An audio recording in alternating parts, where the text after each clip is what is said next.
Good evening, wonderful people, great Biarfrans, wherever you are. On the surface of this very planet, with the time now standing at precisely 5 minutes past 7 p.m. in the blessed land of Biafra, I welcome each and every one of you, regardless of where you are listening to us from, because we cover the entire surface of this very planet with this very gospel of redemption, this gospel of hope, this gospel of renewal, this gospel of the unification of all the children of light in the blessed land of Biafra, not minding where they have been gerrymandered into. We are live and direct on my Facebook page at Nnamdi Kanu. There are many fake ones, so you need to be very careful. We are also simulcasting on Radio Biafra app. We are live and direct on satellite. We are on FM. We are on tuning. We are on Garden Radio. We are on Simple Radio. If you are determined to listen to this very gospel, if you want to transform yourself from a used tissue paper to an animal and then to a human being, this is the place to belong. This is where to be at this precise moment, because we are going to ceaselessly propagate this very gospel that will lead you from bondage into freedom. Without fear nor favor, we are here to preach the truth, the whole truth, and nothing but the truth. Therefore, when I say good morning, good afternoon, good evening to each and every one of you, I am acknowledging the universality of Radio Biafra transmission all over the world. Where there are civilized men and women, they are listening to Radio Biafra. This is the only reliable platform for meaningful dissemination of uncompromisable communication to those that wish to reason, to those that wish to understand. My name is Nnamdi Kanu. I am the leader of the indigenous people of Biafra, the largest mass movement on the face of this very earth.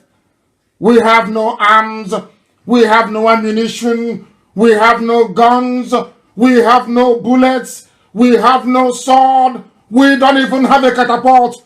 But Elohim has dragged the zoo down. As our rock has been emptied, there is nothing in it.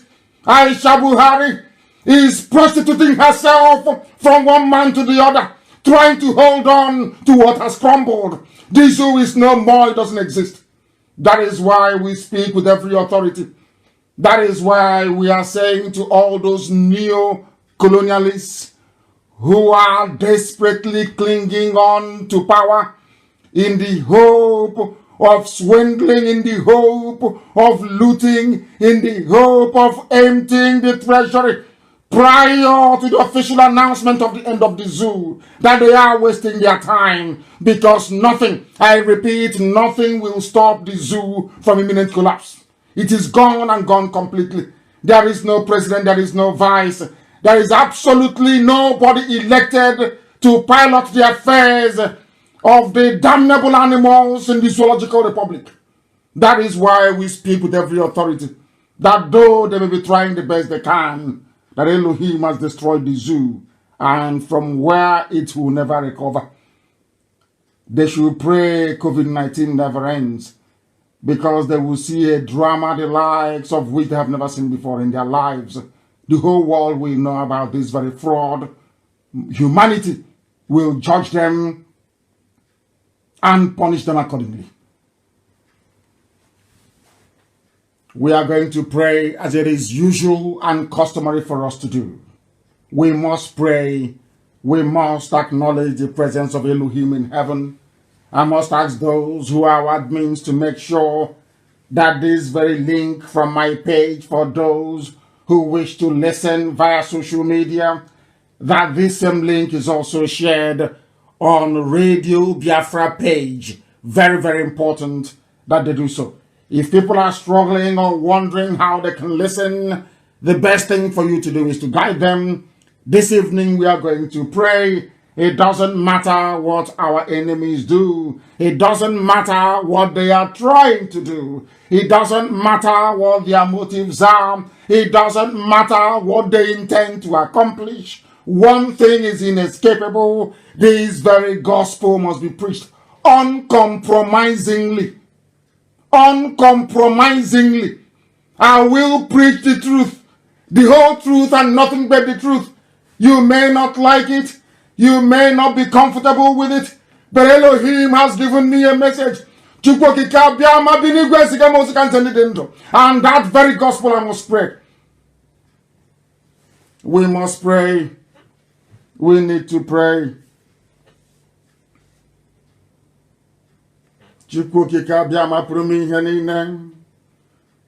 On this very evening, the commencement of our fasting and our prayers all over the world, in remembrance of those that died, that we may live, we ask for your everlasting mercy and abiding love on we who are the living.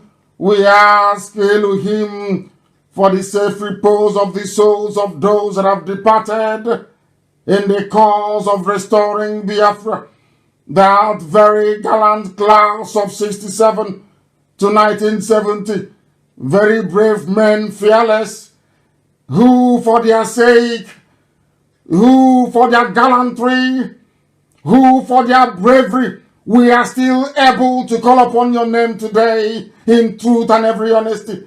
For without those men and women and their sacrifices, the Janjaweed would have overrun your nation. Today we would have been speaking another language, another tongue. Today we would have been worshipping an idol from where we do not know. But out of the abundance of your kindness and your mercy, you remembered your promise to your children. You made us safe. Though we lost over 5 million, you preserved those who today all over the world is a shining beacon of excellence. Those who epitomize the very finest tradition of ingenuity in a black man. They are Biafrans all over the world, and we are grateful for your mercy upon our lives.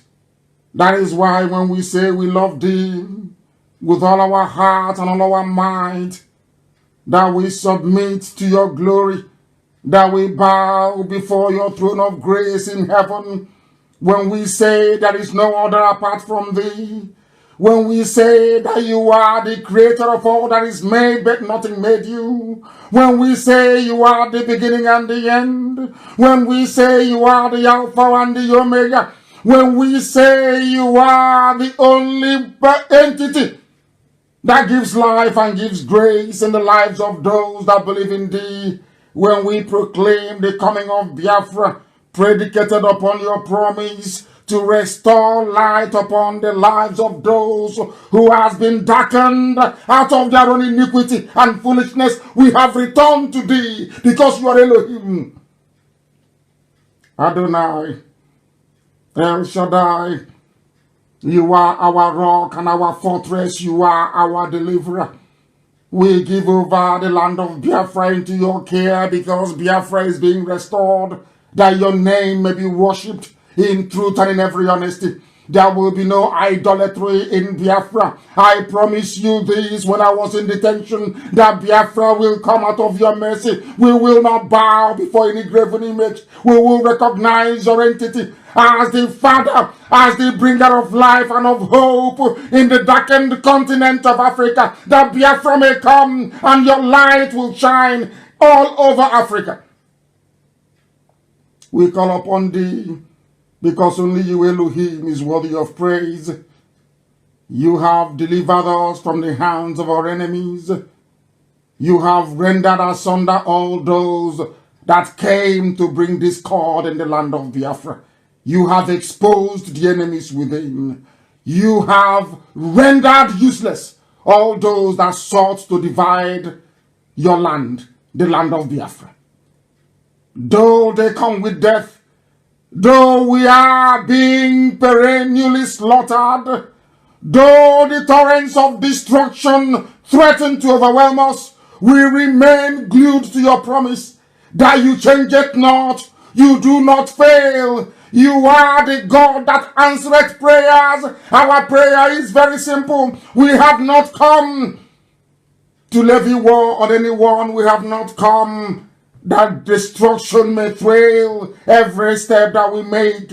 We have come to fulfill your promise that life will come into the land of Biafra, that your light will shine once again, that anytime we cry unto thee, you will listen to our prayers, you will deliver your children, because your words are yea and amen. You said that Biafra will come, and tenaciously do we cling on to that very promise, do we cling on to that very hope, that your will be done in the lives of your sons and your daughters in the land of Biafra and all over the world, that your mercy may endure in our lives, that the truth that you have mandated us to preach may permeate the subconscious of every living being, that ultimately your will be done. Biafra will be restored. We will build your temple in Arochukwu. We will bow before thee and no other God. We will exalt your holy name.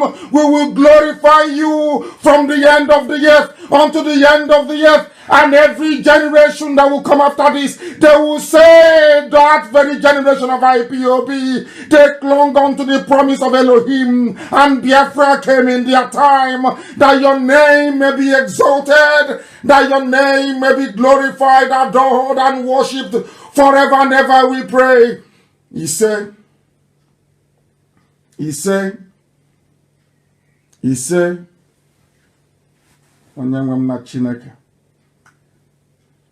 for a few minutes I was in the spirit. I didn't want to come out, but I have to preach this gospel this evening as mandated by heaven.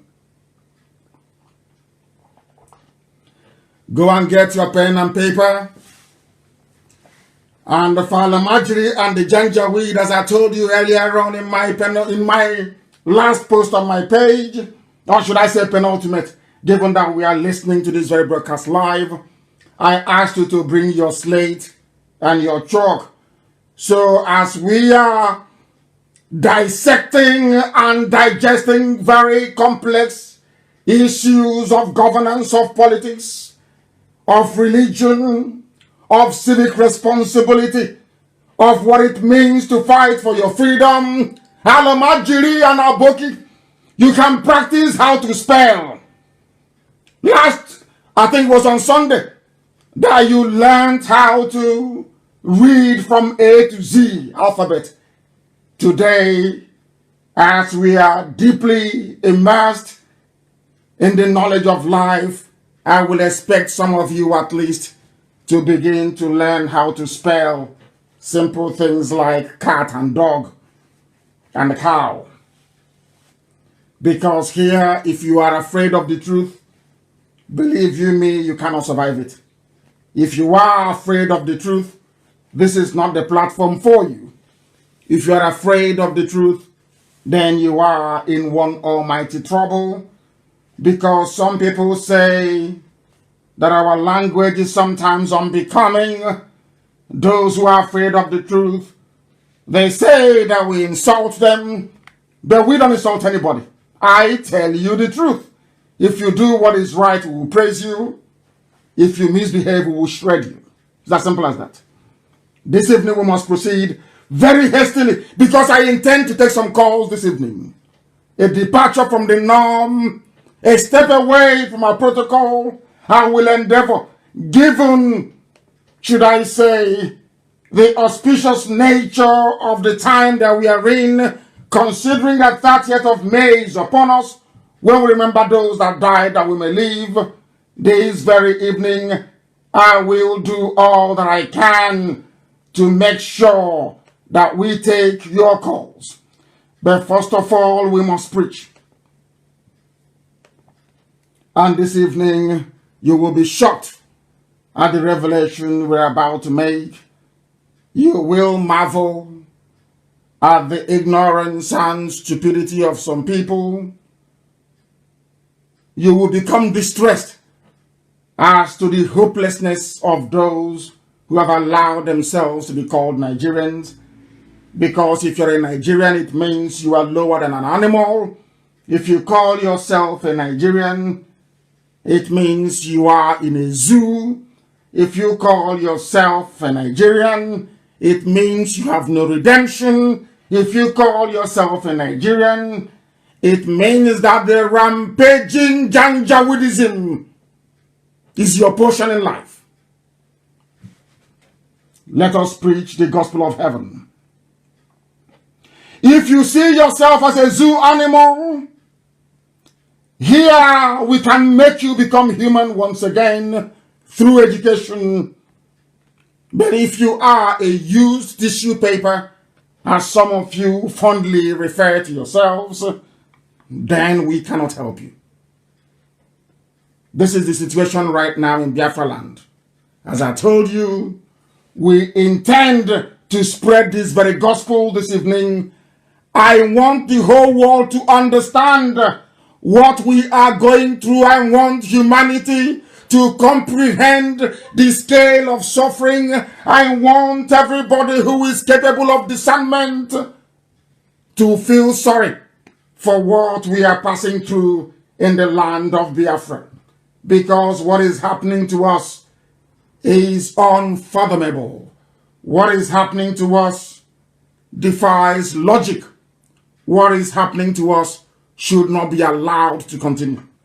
What is happening to us requires a very urgent, coordinated reaction that this very generation of ours will see the last of it. The wickedness being perpetrated in the land of Biafra is beyond abomination. Beyond abomination. And it is our responsibility this very day to bring that to the attention of the global community. Listen. Hello. Oh, good evening, all. It's to inform and to alert everyone that the Fulani herdsmen, they are right now in Bende. In Bende? We are in Ozuakole, where they call colony. Right now, they have many of them have been found there today with AK-47. About 300 of them there with guns. So please, we are calling for help.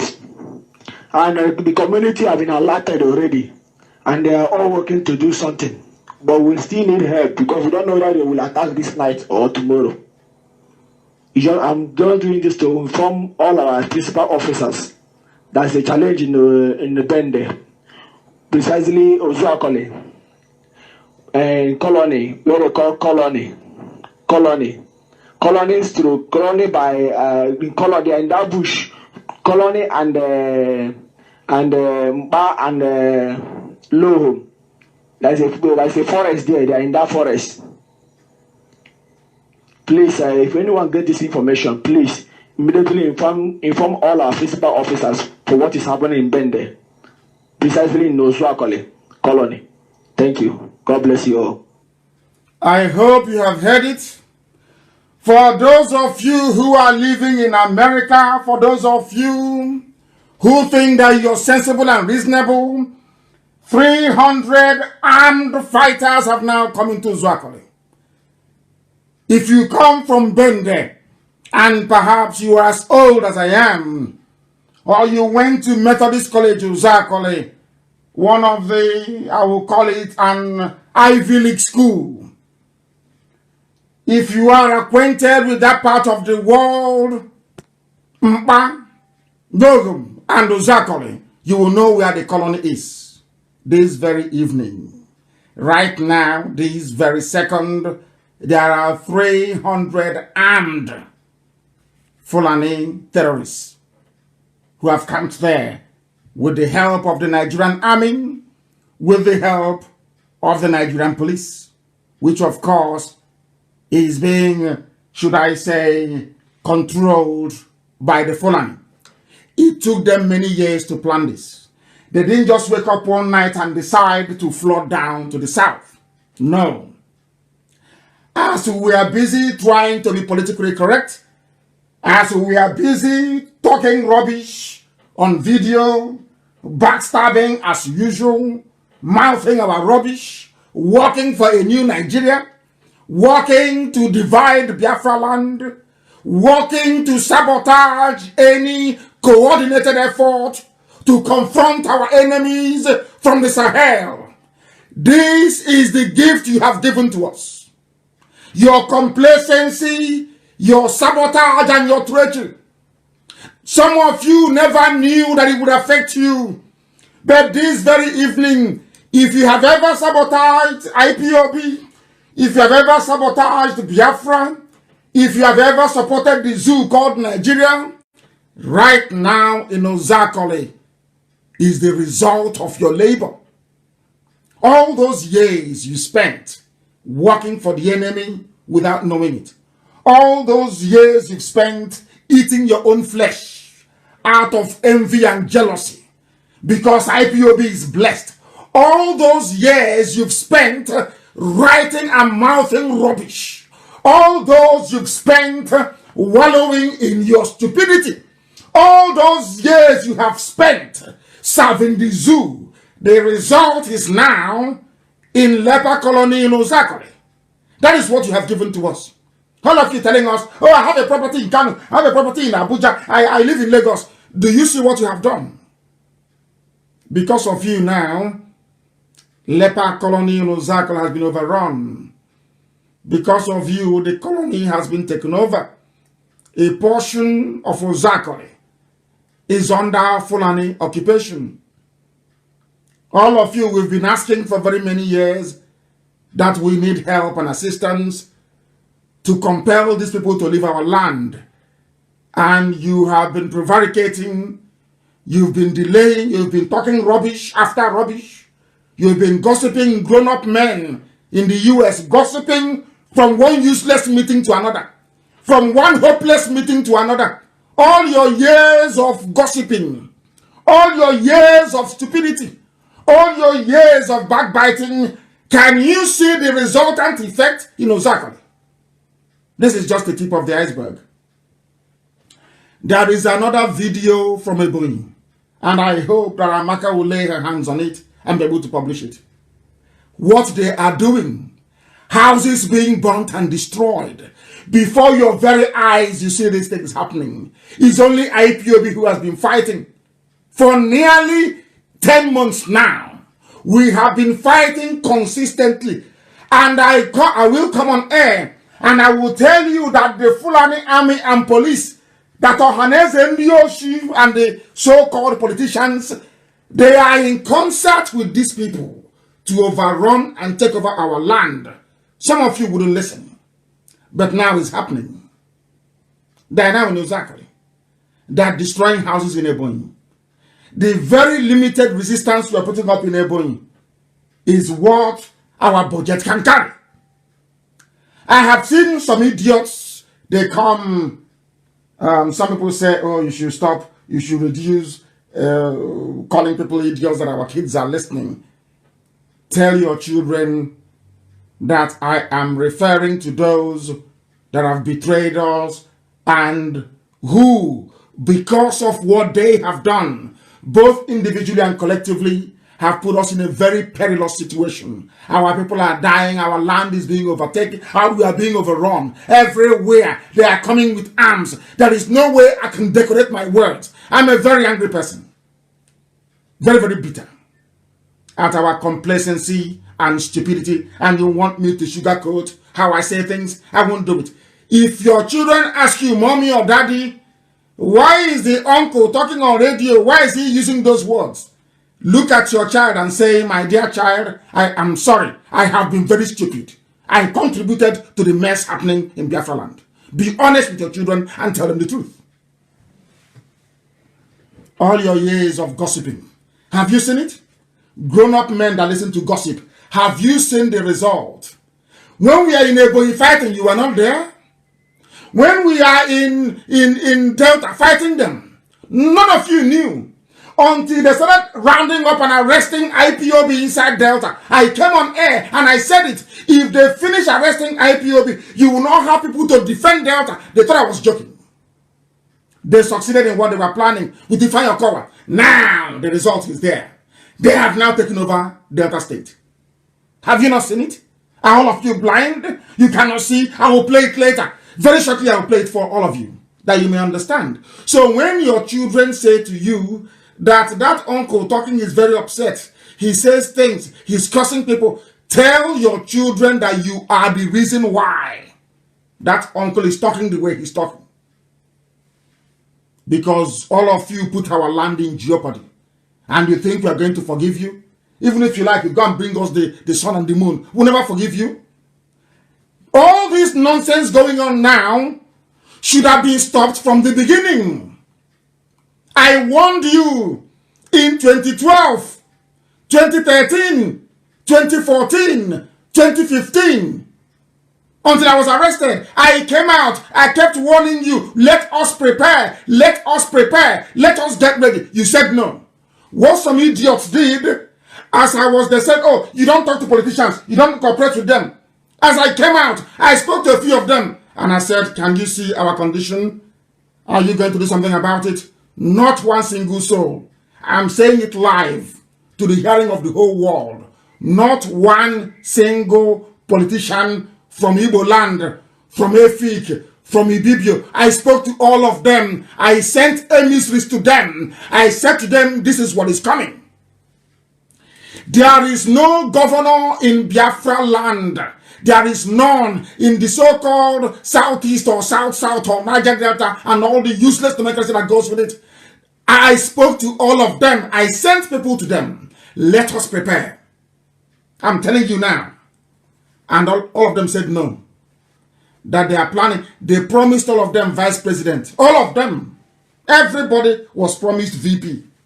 They promised Wike VP. They promised Tomahe vice president. They promised Ugwanye vice president. They promised Obiano vice president. They promised, I don't know what they promised to Kezipas. I'm not too sure. They promised the Supreme Court governor. They promised him that he will now be the new Alakali of the whole of Igbo land.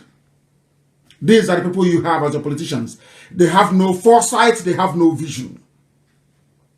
With the exception of Abaribe and a few others who don't want to be mentioned. I pleaded with them. Do you know what happened?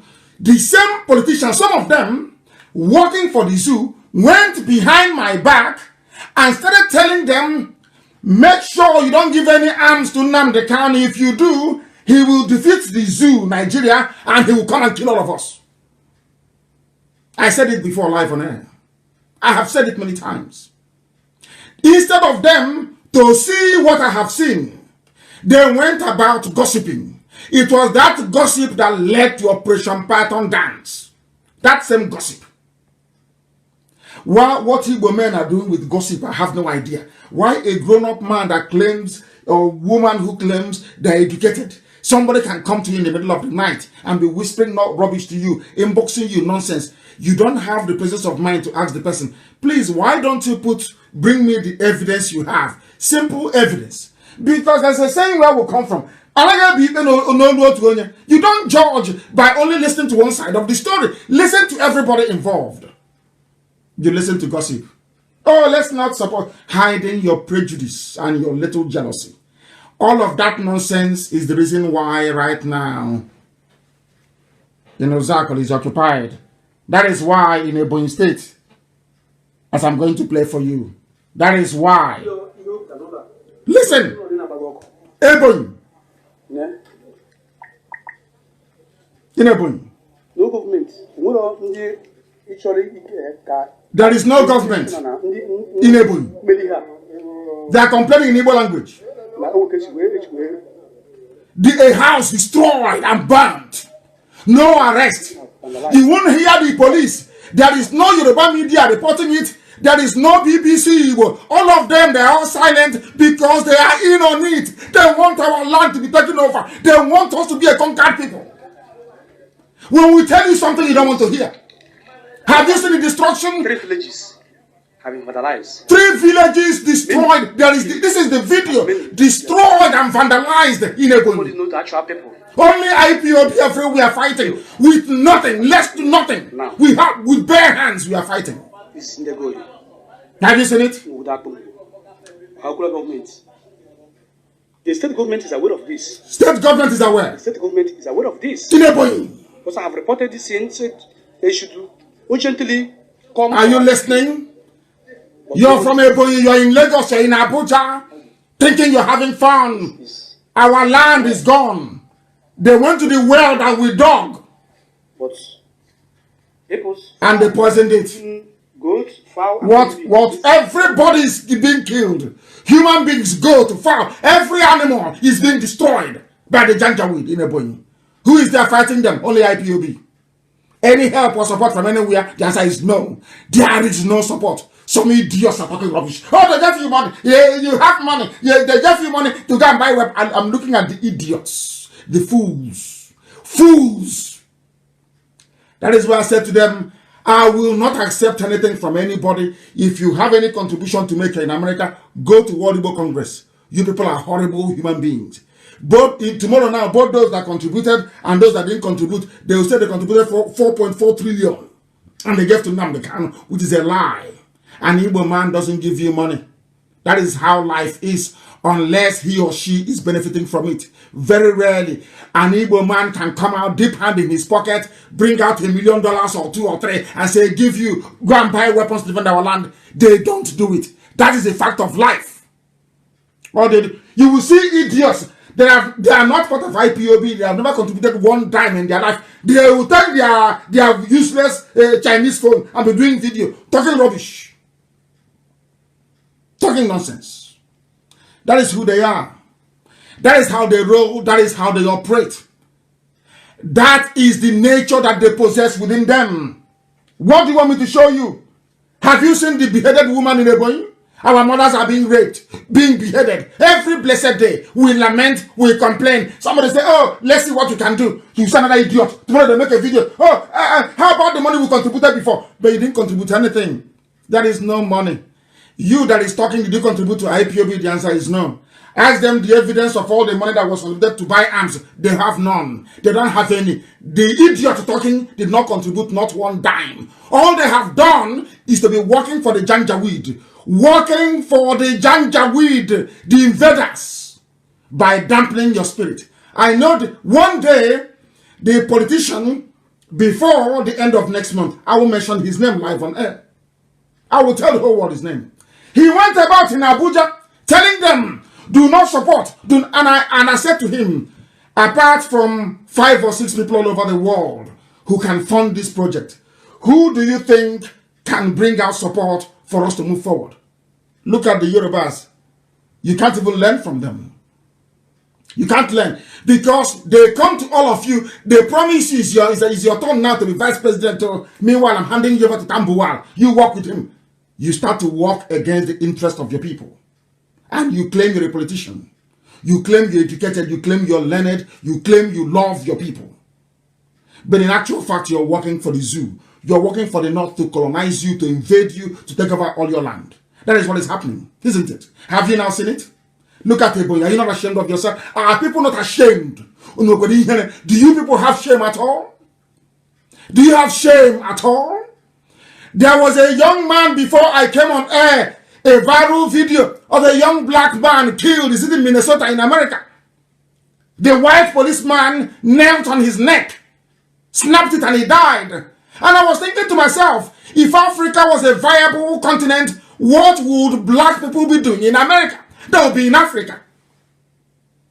And if we are civilized, I'm not saying they don't kill us in Africa, but if we are civilized, we can build a nation, build individual countries that are capable of protecting our lives and our dignity as a race.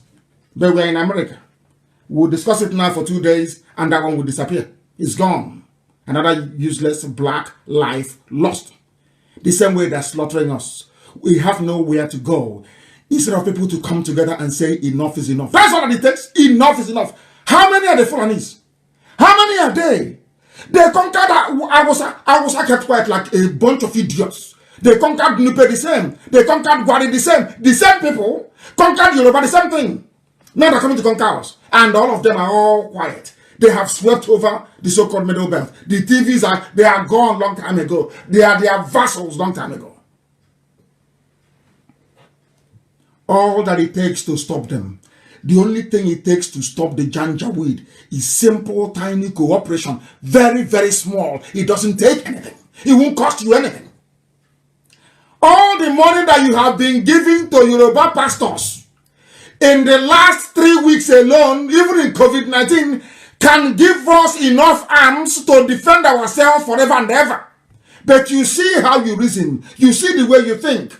You see the way you analyze and you process information. You think somebody shouting the blood of Jesus, collecting your money every Sunday, tithe, sowing of seed, watering of plant, and he's somewhere in Obomosho. He will come to Ebonyi to help you. He will come to Zakole to help you. Have they come? Have they even condemned what is going on? How many times have they? Is to ask you to pray for one Nigeria. And now you're telling me I don't have the right to say you're a very stupid person. Who told you that? I have every right to say whatever I like to you. Because you're very foolish. If you're not foolish, you wouldn't have fallen for such nonsense. You would not have fallen for it. We have enemies. You don't understand. We have enemies everywhere. If you don't know, let me educate you. Our enemies there are some you can see and others you cannot see. Our enemies are even in the Australian government. The government of Australia, they have bribed some of them. Our enemies are there. If you know what I'm battling with the Australian government, you will not believe it. Some of them are there in Australian government. Do you know the enemies we have? Some of you just pick up your useless, rickety phones, online talking rubbish. Because you're foolish, because you have no brain, because you cannot reason, you cannot think. You're a primitive black monkey. You know nothing. Do you know how many enemies we have? Do you know I went to VOA after my interview at VOA and went back to Capitol Hill to go and lobby US senators about the killing of Christians? And the same VOA that invited me, on the morning of the interview, they rang me and said to me, they spoke to my PA. They said to my PA, oh, can your principal speak Hausa? And he said to them, what has Hausa got to do with interview? VOA in Washington. VOA headquarters on Capitol Hill. He said, unless he speaks Hausa, we cannot interview Nnamdi Kanu today. I've not told you this before. Go and ask VOA in America. Because the zoo got to them. All the money they've been borrowing, they're using to bribe. All they do is to bribe. It was only when we started this movement that I knew that white people is as corrupt as black people, if not worse. But they do it very scientifically. Do you know that?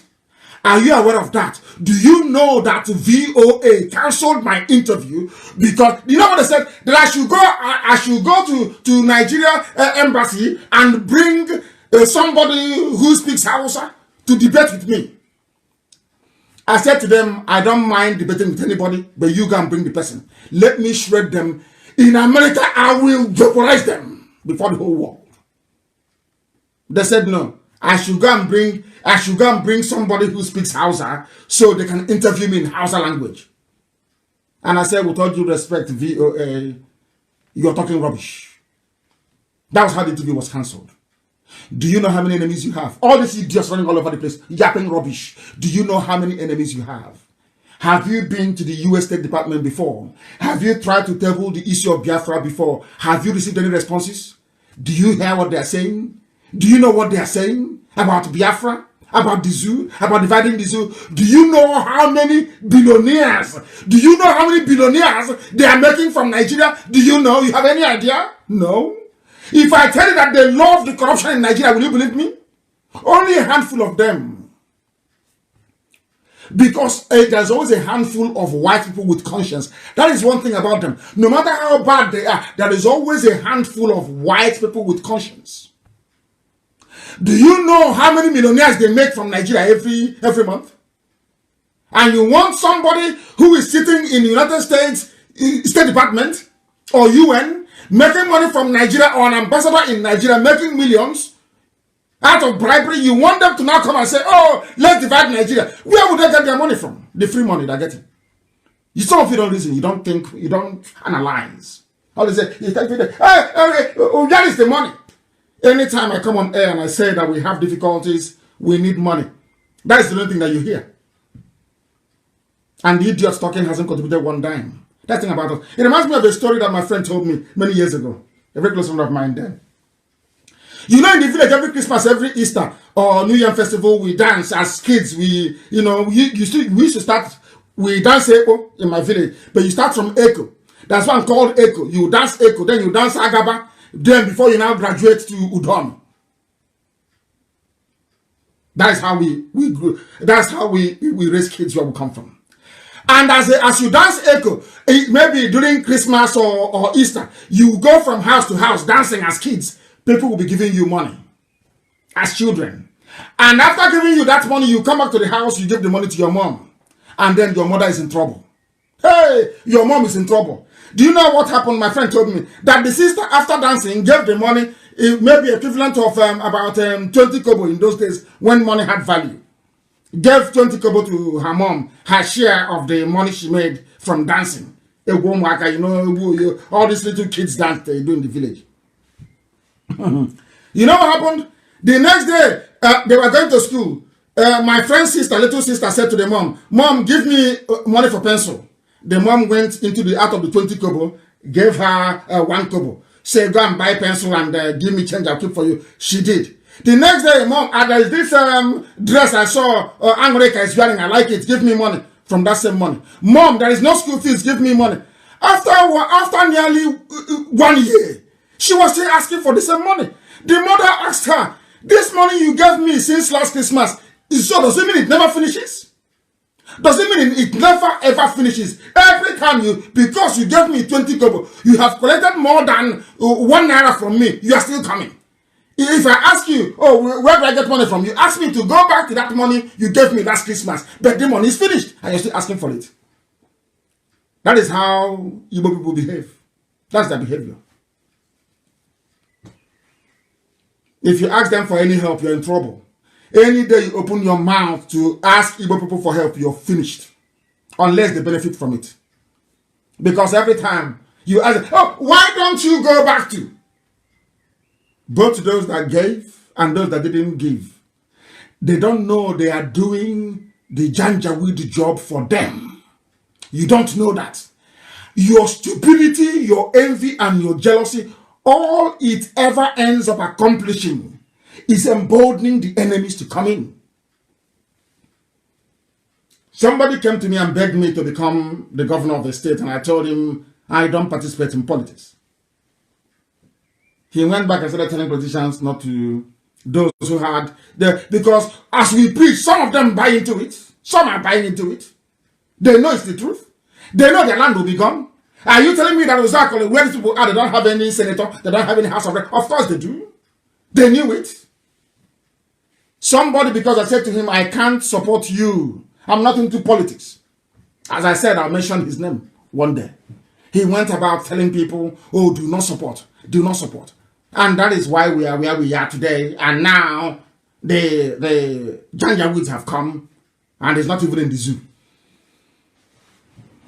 That tells you all you need to know about these people. They have no conscience. They have no conscience. And our people are making matters worse. Worse every blessed day. That's why I said to them, if you have anything to give, go to World Igbo Congress in America. Don't give to IPAB, please. I'm begging in the name of Elohim. Don't give. Go to World Igbo Congress. I trust Professor Biarfra. World Igbo Congress, I believe they have all it takes to handle all of this nonsense, because you people are impossible. Impossible human beings. What type of God made you people serve? You see, Fulani is in your village, and you're doing sense. You are doing little sense. You are doing video, blabbing your mouth like a pig, like a pig. Yapping rubbish like a pig. Until they cut off your useless neck, then your eye will clear. As I was traveling all over the world preaching this gospel, there are people from all these places now under Fulani occupation that will come to my town hall meeting. And we're talking, oh, this thing you're planning, you get us into trouble. But the trouble has come. I told you that the trouble will come. If you like, you accept, or if you like, don't accept, the trouble will come to you. Because if you, that's what I believe in. If you don't look for trouble, trouble will look for you. That is why I believe in looking for trouble. I start trouble myself. Personally, I prefer to start it than trouble coming to me. Now, what is happening to us? I ask you, what is happening to us right now? What is happening to us? We have enemies. Facebook is our enemy. Don't you know that? Tell me, the media house, have you ever heard CNN before come down to do a documentary? Has BBC ever come down before to do a documentary? There is BBC, Igbo, and they see all these things happening. They are aware. Ask yourself, why is it that BBC Igbo cannot go to a village, cannot go to Delta, cannot go somewhere and say and ask them, why are these things happening? Who did this to you? Have you ever asked yourself that? It's a simple question. Have you ever actually sat down to ask yourself before, why is it that BBC cannot do a documentary about the invasion of our land? Instead, they went to go and ask Al-Majri, who speaks Igbo very fluently, I must add. BBC. And only IPOB, Nnamdi Kanu, is facing all these enemies all over the world. Do you know how strong they are? Only IPOB. Do you know how strong these people are? Yet we are breaking them down. And instead of idiots to sit down and appreciate the very marvelous work IPOB through yapping rubbish. You wake up in the morning and you just talk nonsense. Inboxing people. There are some people that all their job is to be inboxing, sending inbox to actually gossip inbox everywhere. Ask them to face me and they run. They can't face me because now I will destroy them with facts and figures. Very neat and very simple. Look at your land is under siege. You are in America. Maybe next week a policeman will sit on your neck or your child's neck and they will break it and they will die. And we'll be looking at videos. Say, hey, this is bad. Oh. And after 2 days, it's all over. That is the price of stupidity. The price of idiocy. When your kids ask you why I use the words that I use, tell them that you're stupid. Look at your child and say, dear child, I am a fool. That is why that uncle is speaking the way he's speaking. If you don't know, let me tell you. You think I'm here to massage words? You must be insane. I don't massage words. I don't. Some of you mean well. You do mean well. You do mean well. But your actions do not correspond with what we are saying on the ground. You must do a little bit more. Is it only Ebonyi State? Is it only Abia State?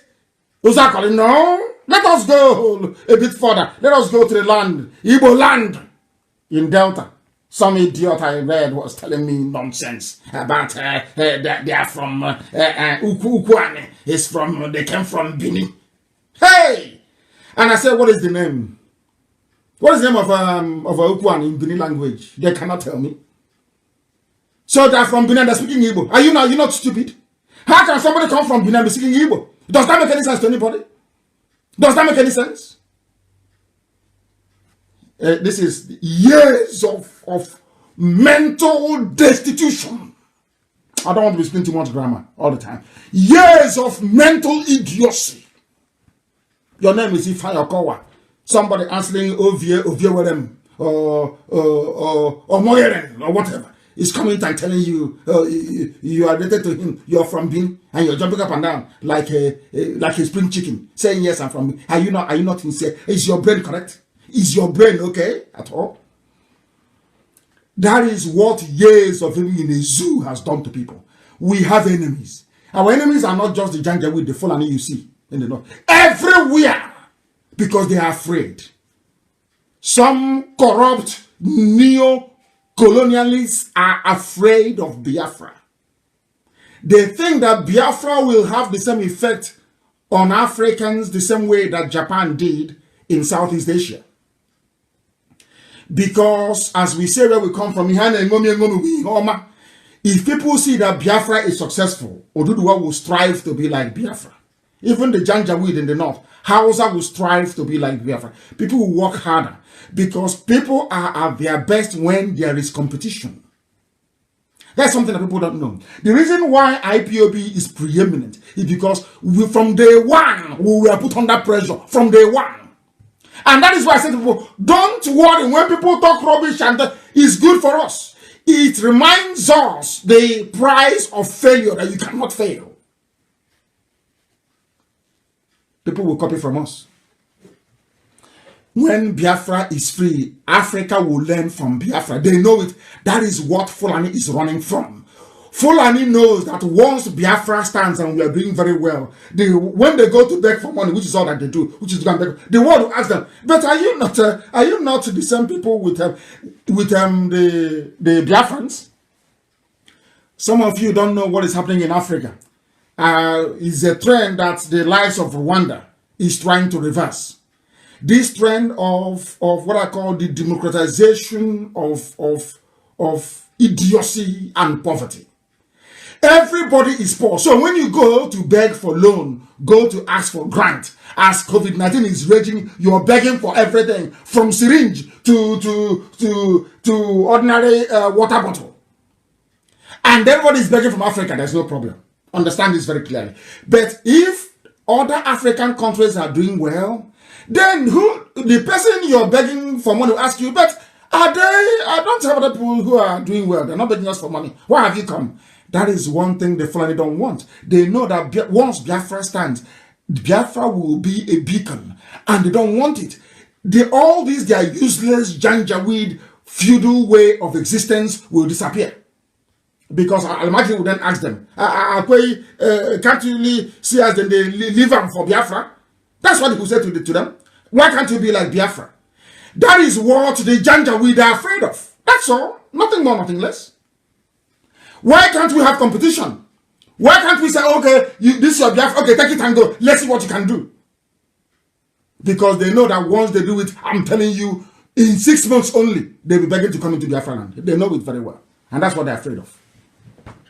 Let me tell you what is happening in Delta. Some of you don't know. I will tell you. You've seen it.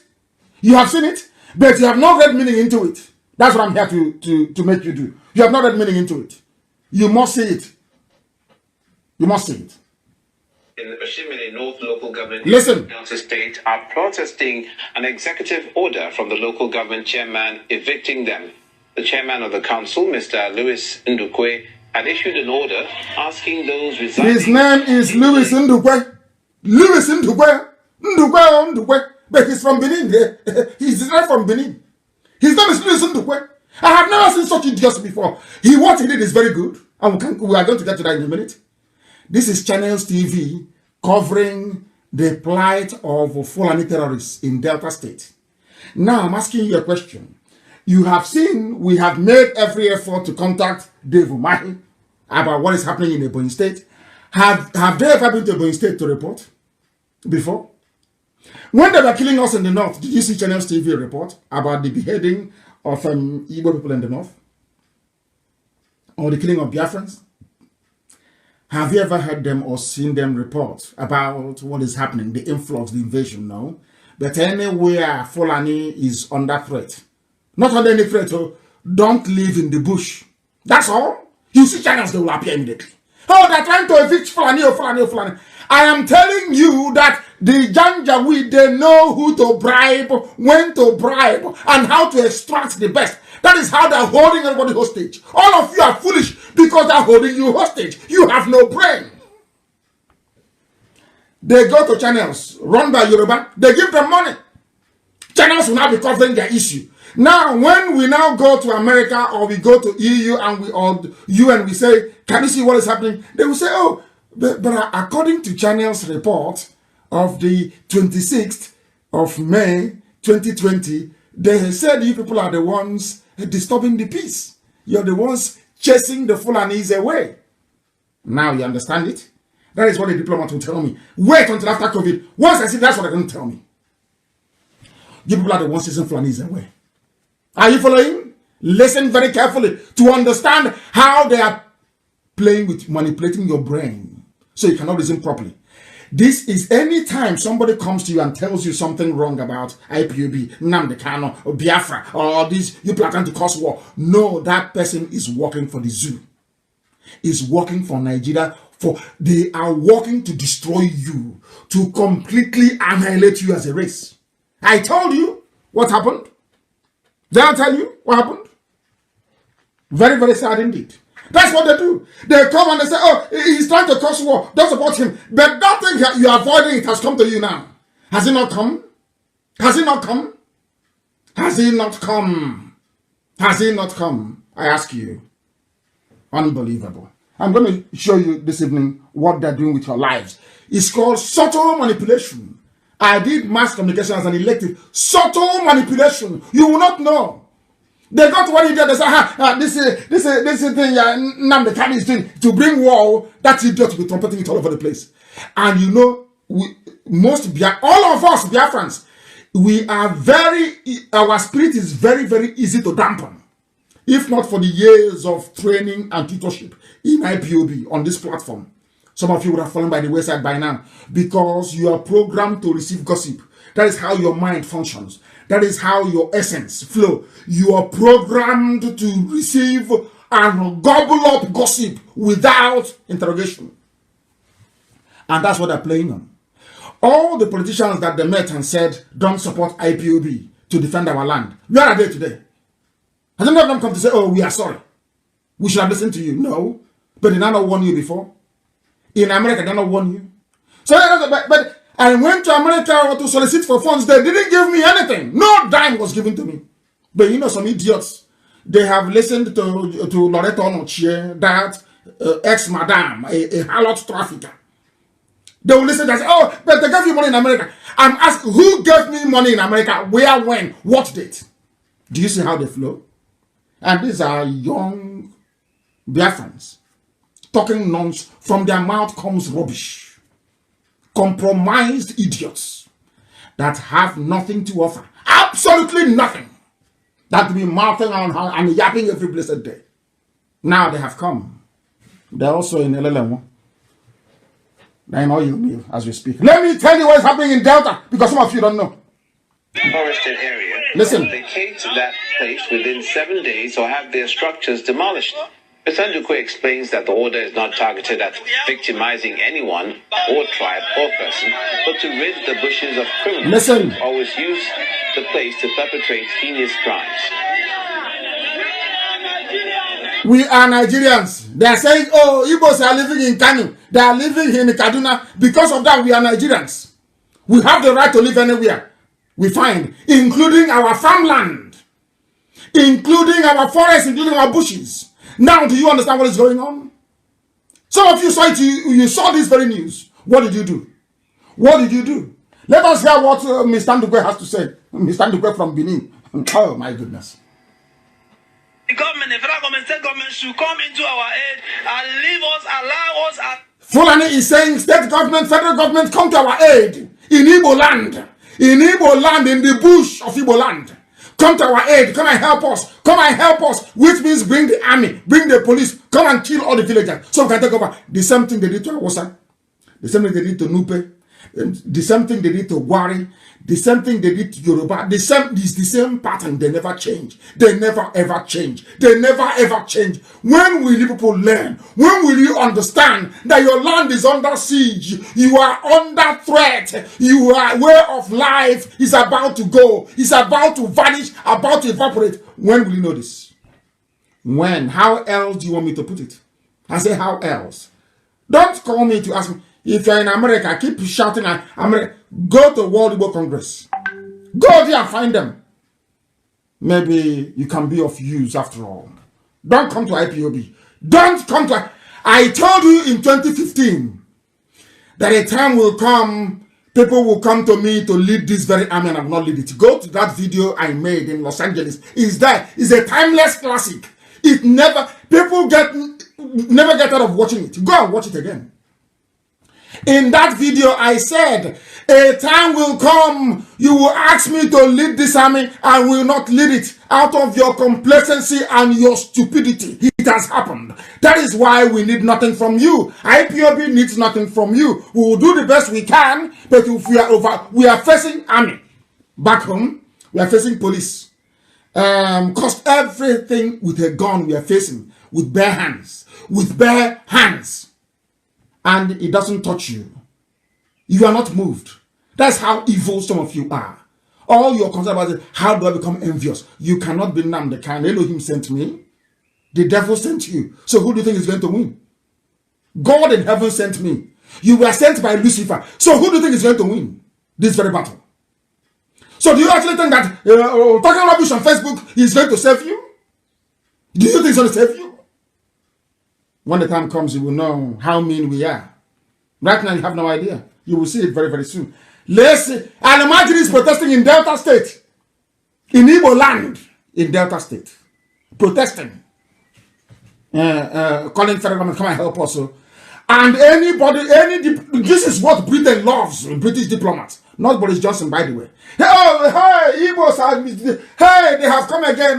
They are discriminating against Fulani. That is the essence of what Channels TV is doing. If you don't know, let me tell you. Let's listen. Legal occupants of the places we are living in Delta. They are legal occupants in our farmland. Farmland they didn't buy. Listen.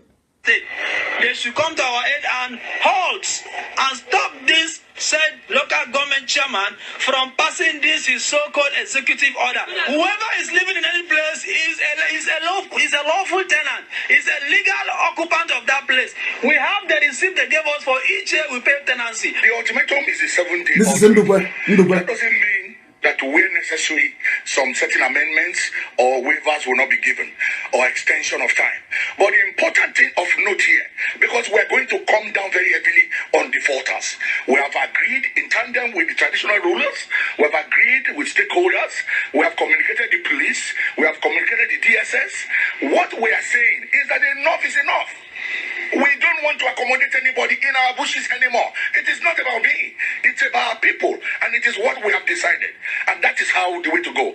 If you want to live in Oshimili North, for God's sake, my brother, what is too much about picking up a property in the town? Come and live with us. Our people also farm in the bushes.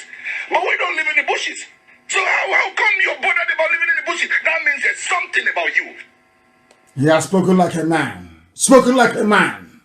Mr. Ndukwe. Like a human being, like a man.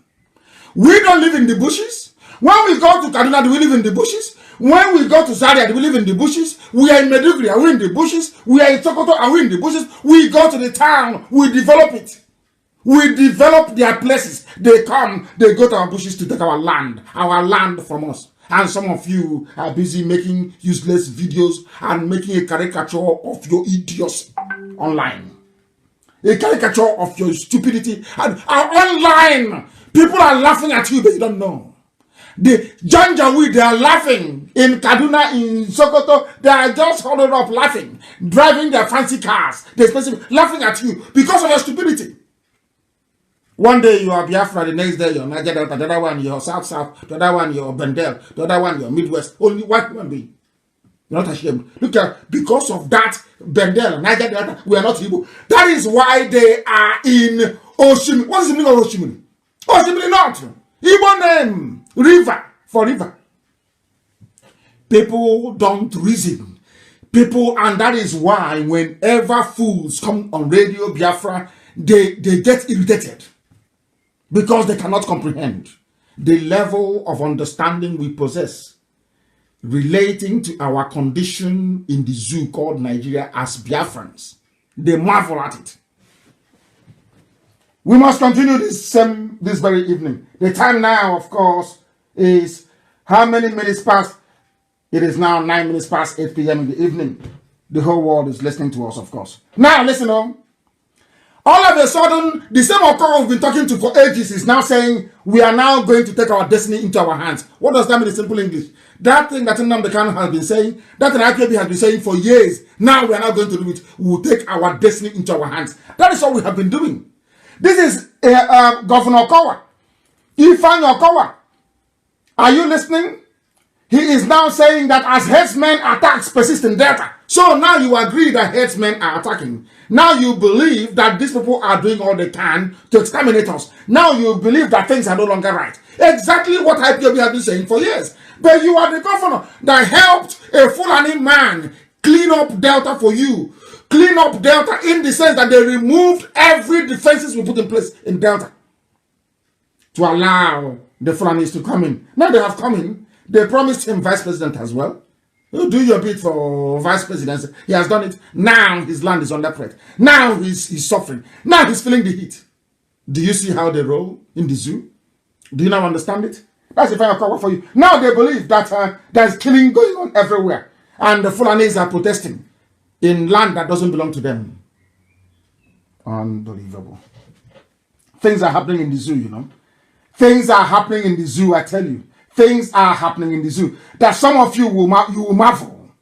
What is happening in the zoo will shock some of you. It will shock you. And that is why we remain very, very determined that Biafra must be restored. That's the only solution. It doesn't matter where you come from. Biafra is the only solution. Have you now seen that all that Niger Delta rubbish? Do you see that it holds no water? All that south garbage, you see, it holds no water. People say, oh, but I'm not insulting you. How can I be insulting you? I'm insulting something that doesn't exist. It does not exist. Not in common sense, not in geography, not in politics. It doesn't exist. There's nothing called Niger Delta. It's as simple as that. How am I insulting you? How am I insulting you? The white man came and took you as slaves. They didn't insult you. They brought their religion and gave you. They didn't insult you. They changed your way of life. They didn't insult you. They named you Water Port Harcourt. It wasn't an insult. They gave you their names. It wasn't an insult. They told you that a Christian name is better than your traditional name. You accepted. It wasn't an insult. Huh? Are you listening? But me telling you that Niger Delta is a nomenclature that shouldn't exist is an insult. Do you say you're even practicing racism in your stupidity? The white man came, took you as slaves to America to work for free for 250 years. It wasn't an insult. He brought his religion. It wasn't an insult. He told you that answering Wamaka is bad. You agreed. That Christina is better. It wasn't an insult, not an insult. But me telling you that referring to yourself as a Niger Delta person is the height of stupidity is somehow an insult. You see how you reason? You see how some of you reason? Before, as somebody rightly noted, elders are the ones that tell history to their children. But today, we are the children. We are telling, I'm an elder, of course. Our children are now telling us about history. Later on, they will say we don't have respect for elders. They don't respect. How can you know nothing? How can you believe it? You don't know anything. How can I respect you? You're an elder, but you have nothing. Your brain is empty. How can I respect you? You're an elder and you're there. You couldn't see that the Fulanis were coming. You say what an elder sees sitting down. A child cannot see it from on top of a tree. But you've been sitting down in the zoo for how many years? So you couldn't see the trailer, Dangote trailer bringing janjaweed. So you didn't see the trailer. But you're an elder who can see when he's in the bunker. But the ordinary Dangote trailer you cannot see. Now you claim you're a leader. Unbelievable. Let's continue. Anybody that you see making a video or a comment against Biafra agitation is a Janjaweed apologist. All those who like their posts are all Janjaweed supporters. They are the people fighting to destroy you. They are servants of the caliphate, all of them in Pandev, all of them in Ohanese. These are the people destroying you. Forget the nonsense they tell you. Forget the rubbish they say when they come on television. They do not mean it because they don't have what it takes. They don't have the guts to push through their conviction. They don't have it. They don't have it. If you tell somebody the truth, it's an insult. What sort of human beings are you? What sort of you? Look at how poor you are. Poverty written all over you. And it says an insult. Because funds are needed to secure Biafra land. And knowing how hard it is, I know for an Igbo man to fund anything he would not directly benefit from, I am directing that every financial assistance that people intended to channel towards IPOB should now please be diverted to World Igbo Congress. Go and say that with them. Not tomorrow you start telling people you gave us 4.4 trillion. I don't want it. We are going to do all we can and continue to do all we can to safeguard Biafra land as much as possible. As much as possible. Not just for everybody. I have seen today a lot of people saying we're Igbo group. This one is answering this name, that name. I've read about 4. Writing to UN. Writing to all this world. That is how they are. Everybody's writing to UN. Everybody's writing to EU. Oh, how many do you think that EU will take you seriously? How many of you are writing to us about the same thing? How many of you? How many organizations do you have? They will say no wonder Janjaweed in your land because you are so, I don't know, your search for relevance is nauseating. Always looking for relevance. Yeah, let them see my name in Brussels. I want them to see my name in Washington. Nah, hey, put my name there. Let me sign as well. Stop wasting your time and channel all your efforts and energies into strengthening whatever position WIC has as well, or already in America. And from there, perhaps something tangible may be able to come forward.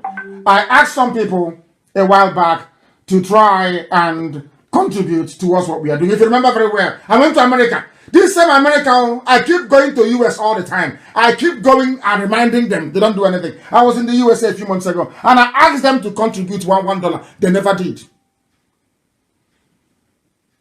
It was only one of our sisters that gave 10,000. Our mothers gave 7,000.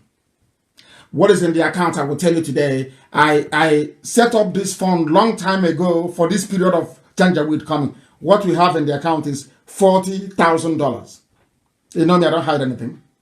That is what they have contributed. And out of that $40,000, $20,000 was contributed by only 4 women. What does that tell you about your people? Now you can see that they want us to be conquered and taken over. Can you see it? In America, and the money hasn't been touched though, before you start making your videos tomorrow. It's still there in the USA. 40,000. 40,000. 40,000. What does that tell you about your people? What does that tell you about who you are? What does that tell you about who you are? What does it tell you about your mentality and the way you reason? I told them, Fulanis are coming. I warned them. Every time I go to America, I warn them, the Fulanis are coming. They're coming. Every time they're coming. I was sounding like a broken record. Some of the evil ones in Yoruba media, they were like, Nnamdi Kanu is instigating trouble. But now that the Janjaweed would have come, they no longer right. To come back and say, oh, Nnamdi Kanu was right. No, they won't do it. Now you understand them the way they flow. You understand who these people are. Now listen very carefully. I repeat, nobody should give money to IPOB to support the driving away of Janjaweed. We don't need it. I don't need it. Find who you can give it to. Not to, I don't give us. Now that the Fulanis have come in, you are looking for IPOB. You go and do it yourself. They'll cut off your head. Go and try it now and see. Do you know how many men we've lost? In Ebonyi. This is Ebonyi. Do you know how many men we have lost in Ebonyi? Do you want me to publish the videos and the pictures for you to see before you believe? That was how we imported a very expensive equipment. And I was telling our people, telling Biarfrans, we have bought this transmitter. They never believed they were making videos. You ate money. I don't know what is wrong with them. You ate money. You stole money. You did this. You did that. Where's it? After I listened to them, I did a video of where the container was. The same person asking me to castigating me and saying that I ate the money, that where is the container, it was the same person that took the clip and went to DSS in Oka to tell them, oh, I know where this video was made. You need here, come let me take you there. And he's a Biafran. And he has a microphone today. I'm saying he's working to unify, working to get Biafra. I told him the sabo with microphone. The same people casting, and I said to them, I bought it. They didn't even believe me. When I was arrested, they didn't believe me. When the same transmit, very massive, that was tendered in evidence in court, do you know they were still making videos. He ate our money. They were still making videos. Until Buhari, when he was alive, 31st of December 2015, on national television in the zoo, being interviewed by four journalists, said, that one they call Kanu, if you see the sophisticated equipment he brought into the country, it was only when the Janjaweed decided that they believed that I brought it in. They needed to hear it from the mouth. Oh, that is how wicked and evil they are. When you see them making their sweet video, you oh, he's a fraudster. He's a con artist. What did I steal from you? Nothing. I'm a conatist because I want Janjaweed to go. I'm a conatist because I told you are an idiot agitating for Niger Delta. Only a fool can do that. It's the truth. Simple, pure, plain truth. That is how he's a con man. Until Buhari, when he was alive, opened his mouth and said it. The idiots, they didn't believe. The same person making talking rubbish. And the day I showed the container, it didn't take up to 2 months. Everything was down, was gone. That container now that we bought a very expensive equipment is now in DSS compound in Abuja, and they're still doubting it. Maybe I need to publish the picture so they will know that I know everything that is going on there. This is how we are. That is why God has allowed the Fulanis to come in to teach us a lesson of our lives. After this experience, when next we hear a prophecy, a prediction, we will then hurry up and do something about it. Elohim is about to teach Biafrans a very bitter lesson that you will tell your children about it. And as me, I'm going to write history book. And as I'm going to write now this year a history book, letting our children know in the future that all of you are responsible for the mess you are in before you just start feeling them rubbish. Because all of you are liars. You prefer to lie, to deceive yourselves. I asked you what is the meaning of Niger Delta. Instead of you to come out and say that I'm fighting for Niger Delta because I see that Igbos are going to dominate me. That's your only reason. That is the truth. That is your only reason. Now, the question is simple. Show me when you have been dominated by Igbos. You cannot show me. You claim, after all, during slavery, they take Igbos to the coastline and they ship them. So when was the domination? People that dominate you, they come, they force you to speak their language. Did Igbos conquer anybody and force them to speak their language? So where's the domination? So carrying the blessing of God and building industries is domination. You see how foolish some people are? Do you see how foolish some people are when I say, they say, don't say it, please. We are angry. You can be as angry as you like in your stupidity, but I will tell you how foolish you are. That's my job. And I will tell you. It's my job. I'll tell you. Until you repent. I asked them to contribute. They said, no, now we don't want it anymore. But I can tell you categorically that we have started engaging our traditional rulers. I won't tell you where, because that's what you're waiting for. Oh, who did you tell? Are you consulting people? I'm not going to tell you. What you want me to do is to come out, maybe publish videos or publish names of our respected and respectable traditional rulers and elders. So you can take it to DSS and collect maybe 6,000 naira to buy a recharge card. That's what you want. So you think we don't know your tricks? We know all those stunts you're pulling, we know everything. We know. Don't think we're stupid. You see them, they come out. They're called ocean provocators. You see them, they come out. They speak. You think that they're with you. Hey, is it Biafra must come? We need Biafra. For we are Sabotua, Conk Sabo, traitors of the highest order. At least nobody can accuse Nnamdi Kanu of being a sellout. You know a traitor when they sell out. That's how you know them. You know a traitor when they are at peace with their oppressor. That is how you know who a traitor is. That's how you know who a Sabo is. They are living at peace with their traitor. Sorry, with their oppressor. These are the traitors. And they scam people. So scamming people is fighting for freedom, is scamming people. That's their brain. That is what Al-Majri wants them to say. And they are so stupid. Al-Majri will take their clip and all this nonsense they write and give it to the Western world. So when I go to meetings, instead of me to present or defend the argument for the establishment or coming of Biafra, I am there defending what these idiots are saying. They don't know that the Janjaweed is using them, but they are so foolish. Have you seen any Fulani come out to criticize Fulani X-Men? It's a simple question. Have you? How many of them criticize Boko Haram? I say how many? You think you're smart? Think you're smart? Yapping rubbish. You talking rubbish, talk rubbish, talking nonsense. Cowards and fools. You go behind the back. You have meeting with Janjaweed. You pray with them. All of you have meeting with Mustafa. You pray with those idiots from the gutter. They call out the white youths and you come out and they say, Biafra this, Biafra that. You are an idiot. You are a fool. And we know you are. We have all your records. We have them. All you do is you gossip. Those working for Nigeria, all of you, yap rubbish. Say they have constitution, this, not pure nonsense, pure garbage. We are the ones shaking the zoo. Elohim used us, we have turned the zoo down. This IPOB, we destroyed the zoo. Complete. No president, no vice. Chief of staff is dead. There is nobody in charge.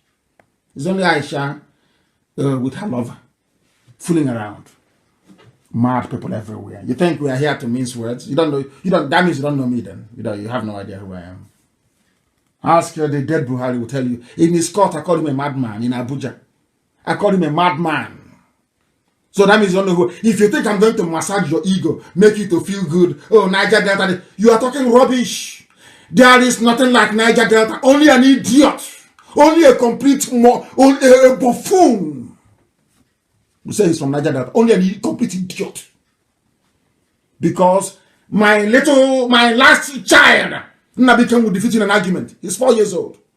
If you open your useless mouth, say, we Niger Deltans. You're a complete idiot. Complete fool you are. There are mad people everywhere. You didn't go to school. Think teaching one or two or poorly conceived grammar somehow makes you an educated person.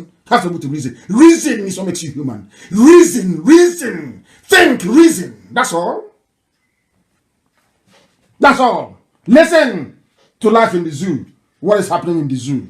Some of you don't know what is going on. I'll tell you.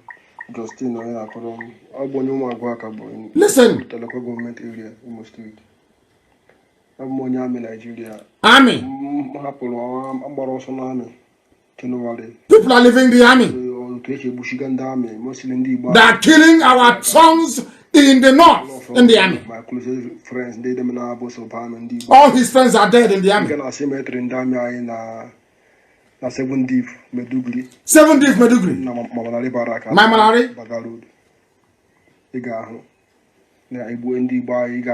If you go to 7th Div in Medugri, my Malari barracks, the burial ground where they bury soldiers, go there and look at the names. They are all Igbo names. They are Biafra names. Our young men are dying, fighting the terrorism that the same Janjaweed created, when meanwhile they are shipping their fighters into our land. And you claim you're intelligent. You claim you're smart. You claim you're Igbo. You claim you have brain. I tell you the truth. The truth. It doesn't mean I hate you. I don't. It is the truth. Igbo people think they have sense. An average Igbo idiot will tell you we are smart. If my village is called Ako, Ako and Uche are not the same thing. Ako means being clever. Uche means being intelligent. They are not the same thing. Cleverness and intelligence are not the same. People confuse the two. They are not the same. Ako and Uche, they are not the same thing.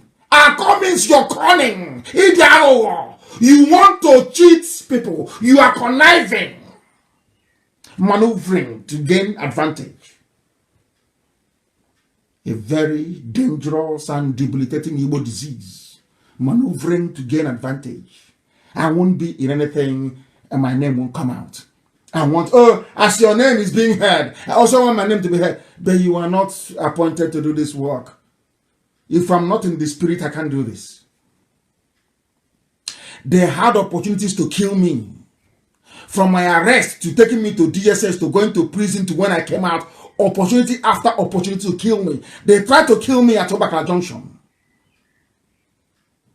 If Elohim destined that I will be dead by now, I'll be dead. They have had opportunities to kill me. But some of you don't remember that, do you? You don't remember.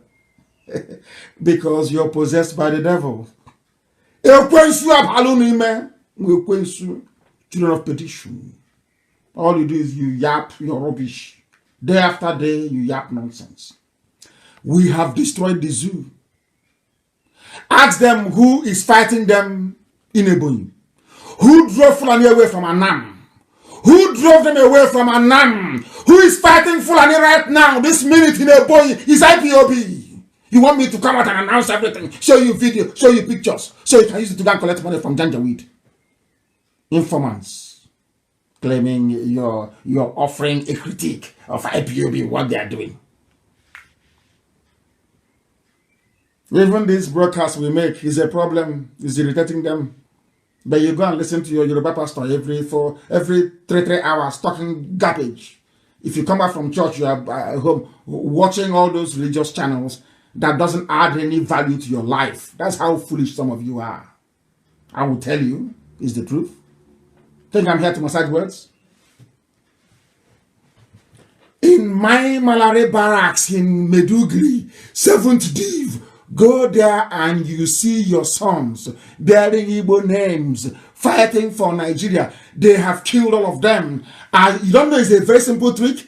Take all their fighting men, put them in the army and in the police, take them to Medugri, they kill all of them, take them to Sambisa Forest, they kill them. They now bring their own soldiers in, knowing fully well that you have all been depleted, that your young men are dead. They now come in to take over your land. Do you understand it? It's a simple trick. It's an Alamajiri trick. A simple Fulani rules, and all of you fell for it. You are intellectuals. You see an idiot will come out, write 1 or 2 paragraphs. I'm an intellectual.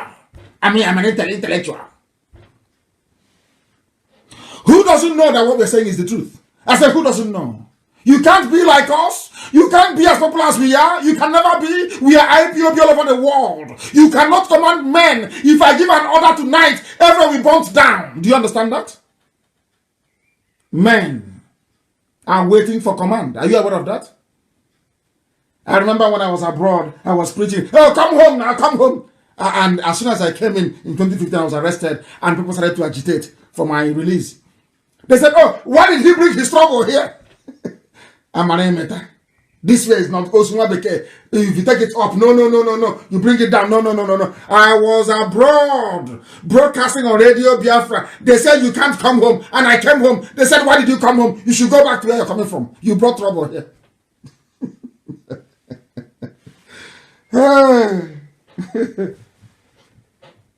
Some of you don't know what's happening. It's an update on the invasion. Update. These are Fulani. Listen. Dropping in Ojibo, in Ebonyi local government of Biafran land. Ebonyi is under siege. Another one. That they bought some portion of land here. And we resist them because we never sold. Of course, we resist them. We are IPOB. We resist. IPOB. We resist. We stand firm as the villagers troop out in mass to tell them that this place belongs to Biafra. And they should go and collect back their money from whoever they gave it to. IPOB in Ebonyi, fighting on 8 fronts in Ebonyi. We are in 8 locations in Ebonyi fighting Nigerian army, fighting Fulani Janjaweed, fighting the complicity and idiocy of the governor, fighting the complicity and idiocy of the politicians in Abuja making promises. IPOB is on the ground fighting. All you want me to do is to give you every secret, tell you everything we are doing. When we fire 1 shot, I'll come back and I say, oh, today we fired 1 rifle in Ebonyi. Are you not foolish? You want me to tell you everything that we are doing? You think our people will follow me if we're not doing anything? Is that what you think? Is that what you think? You mask your jealousy with stupid words that come out of your useless mouth. Because you know we are whiter than white and whiter than snow. Untouchable, spotlessly clean. That is why I say to anybody anything I want to say, that you cannot say the same thing. None of them can. They cannot. Because they are compromised. I'm not saying you shouldn't work with me, but you must be clean. Very clean. Spotlessly clean. Not 1 leg in the zoo, 1 leg in freedom fighting, or 1 leg in resource control. Do you have a resource control anymore? That's an argument for idiots. What's resource control? Did we not force you to abandon resource control? It was IPOB. IPOB forced the thinking away from the source control into freedom.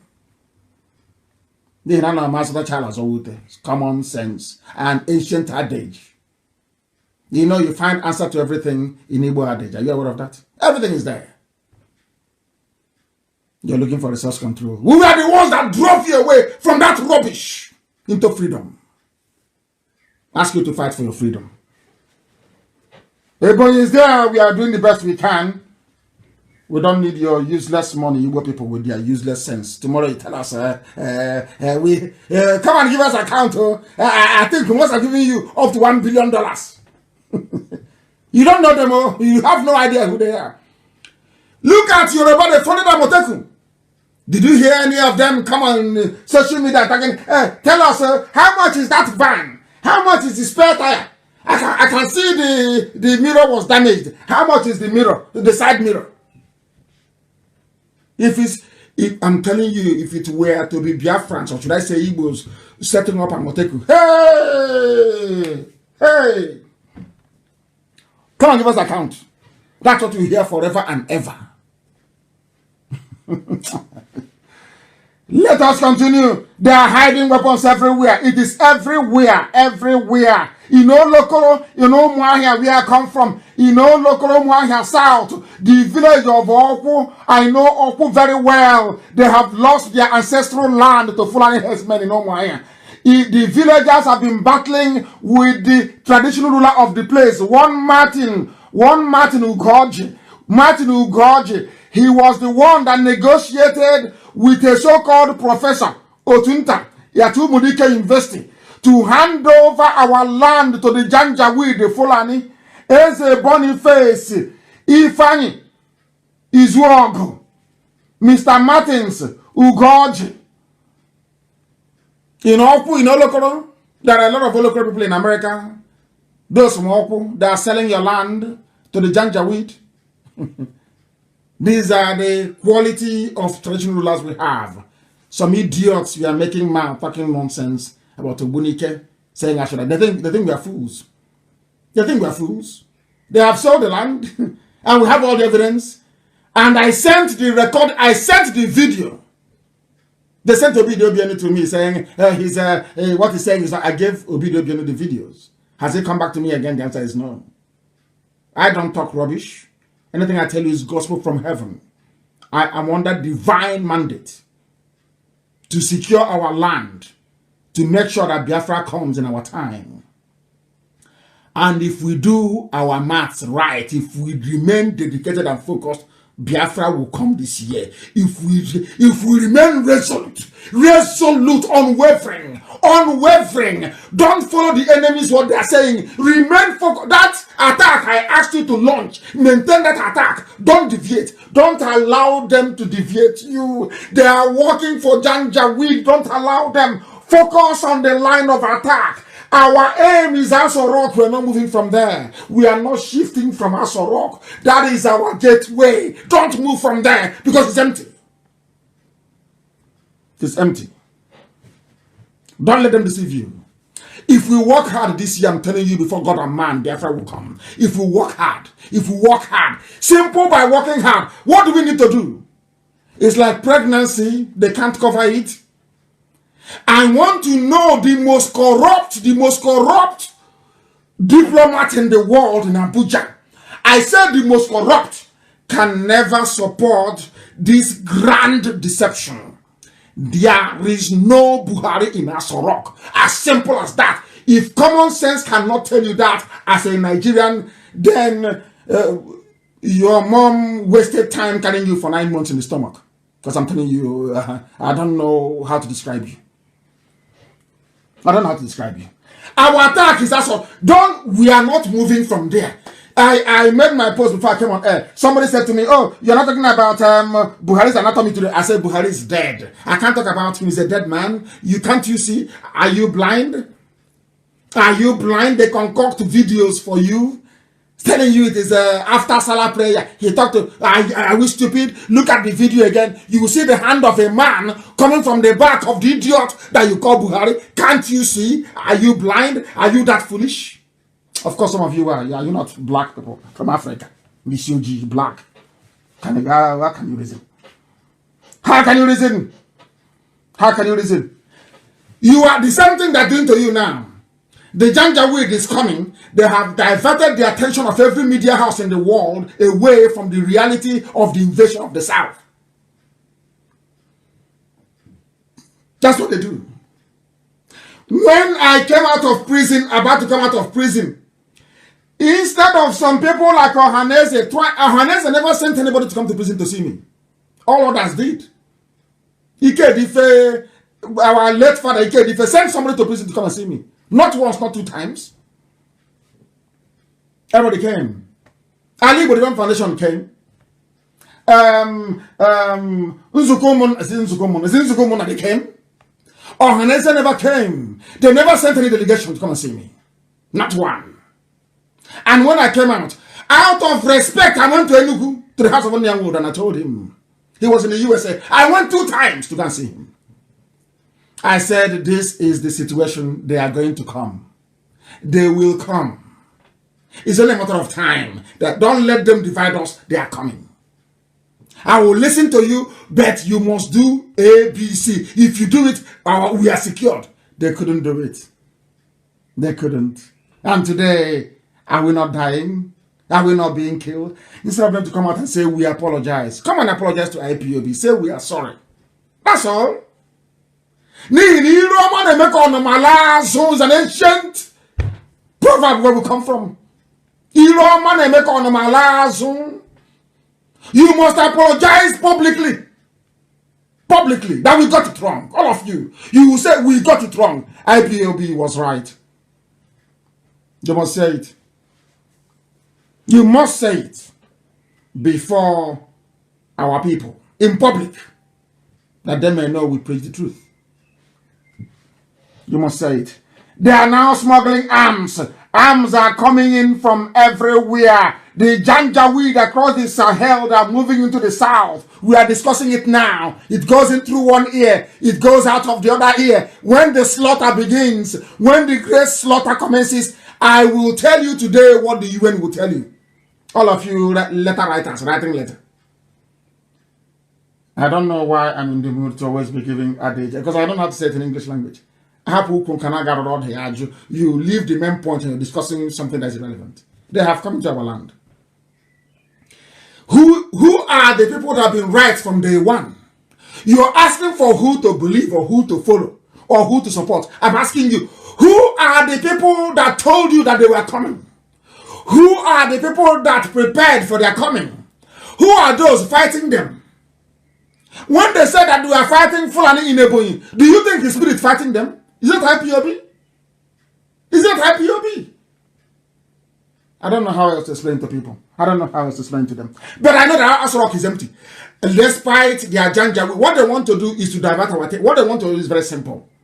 If Nnamdi Kanu and IPOB continues to hammer on the fact that there is no president, they will unleash war.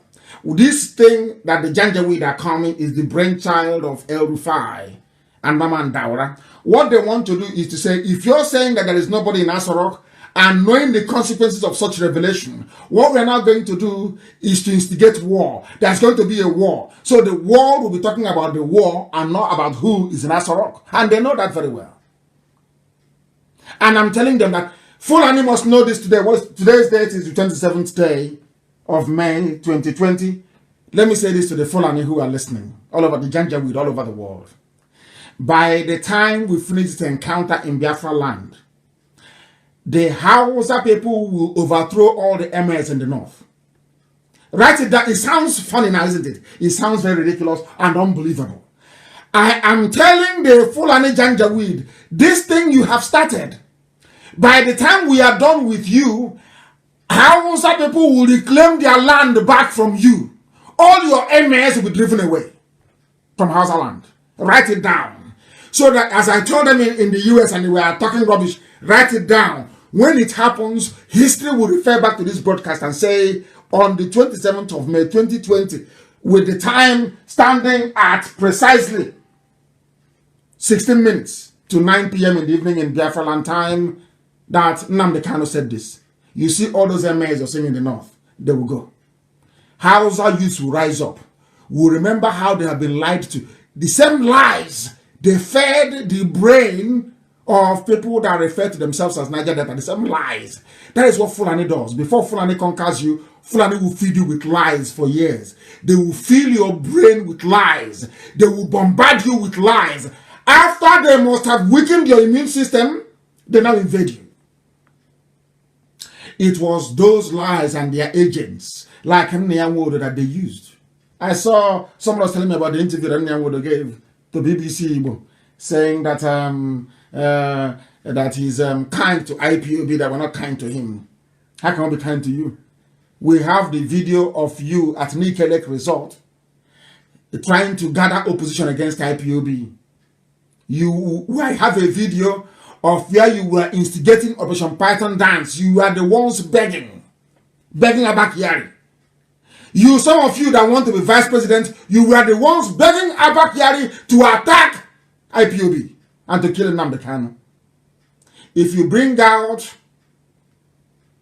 the Bible, the Torah, and you swear on it, you know you will die. All of you, at Nikelek Resort. Archbishop Anipewa was there. There are many notable men that were there. If not for them, you would have passed a resolution condemning IPOB and Nnamdi Kanu. What is my offense? What did I do wrong? I told you the Fulanis are coming to kill you. Let us be prepared. That's my crime. Have they not come? Have they not come? I'm asking you. I want me to respect you. If I'm dead in the grave, how can I give you respect from the grave? But you planned to have me killed. All of you, you planned to have me killed. When I was in prison, some of you are running around thinking, oh, when he comes out, he will go into politics, he will help us, he will be like another dumb, stupid who was richer. As if I want money, I don't need your money. None of you sent me abroad, my father did. So, I didn't win lottery to go to overseas. My father sent me abroad to go and study. So I wasn't raised that way. My father did not raise me to become material conscious. I'm not that sort of a person. It's to serve the public. So that anytime somebody knocks on your door, you can open the door. At least if they're not Janjaweed, they have come to kill you. Asarok is empty. We must listen to me very carefully. If you want to see Biafra this year, all of you must go and join Twitter, you must join Facebook, you must join Instagram. We must keep bombarding them with facts and figures. We will have weakened. Elohim has done the job. It's for us to go and march around the wall and bring it down. That's what we are doing now. Metaphorically speaking. Elohim has done. Asarok is empty. We are not that. We are anybody trying to divert it. Oh, it's too much now. You start talking about this thing for nearly 10 years. It doesn't matter. We focus on it. That is our gateway. Asarok is empty. I want to see the head of state or the diplomat that will say, oh, Aisha, what you did is very good. Congratulations. I want to see the person anywhere in the world that you may know that what we're saying is the truth.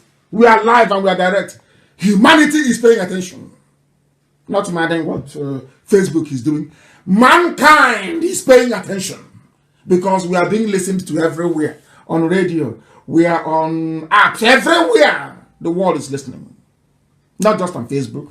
This is 0.003% of our listeners all over the world. If I tell you, anytime I finish, the reach I have on every broadcast is over 2 million. If you don't know, that's only on Facebook. On social media. So I forgot all these games they're playing, trying to dampen your spirit, trying to suppress our numbers. So that is their game. We know. Is Yoruba that writing all these things for them? I know they prepare it for them. When I say Yoruba, the very bad ones, your media, not every. Of course, in Igbo not have good. We have good people in Igbo. Even in Ijo land, we have good people, very good people. Can't you go to my page and see it? Good men and women in Ijo land. We are growing. But we grow on the truth, not by suppressing it, on that truth. All those lies they told you, Igbo man is your problem. That is what I'm exposing. I am exposing it that the world may know. The Igbo man was never your problem. It's those occupying every position in NMPC. Those running the oil, those you guide pipeline for. You're not ashamed. You're a pipeline guard for Alamachiri in the north. That's why they say Jigawa owns the oil. Who is the idiot now? Just blabbing mouth, stinking mouth all over the place. Mad people everywhere. Asorok is empty. Let's listen to a Yoruba pastor. They can't give me credit. They will, as I told you before, they always look for Yoruba person to give the credit. Yes, that's how they are. The same way an Igbo man, I mean, sitting down, hey, so does it mean after all these things, hey, people will say, Nnamdi Kanu made it possible. Why not me? Instead of that, let me destroy everything. That is one dangerous, very evil and dangerous threat you have in an Igbo man. So everybody has their own fault too. Everybody. And it's our duty here to highlight it. If you know the one I have done, you tell me. Not empty allegation, substantive. Substantiate what you're saying.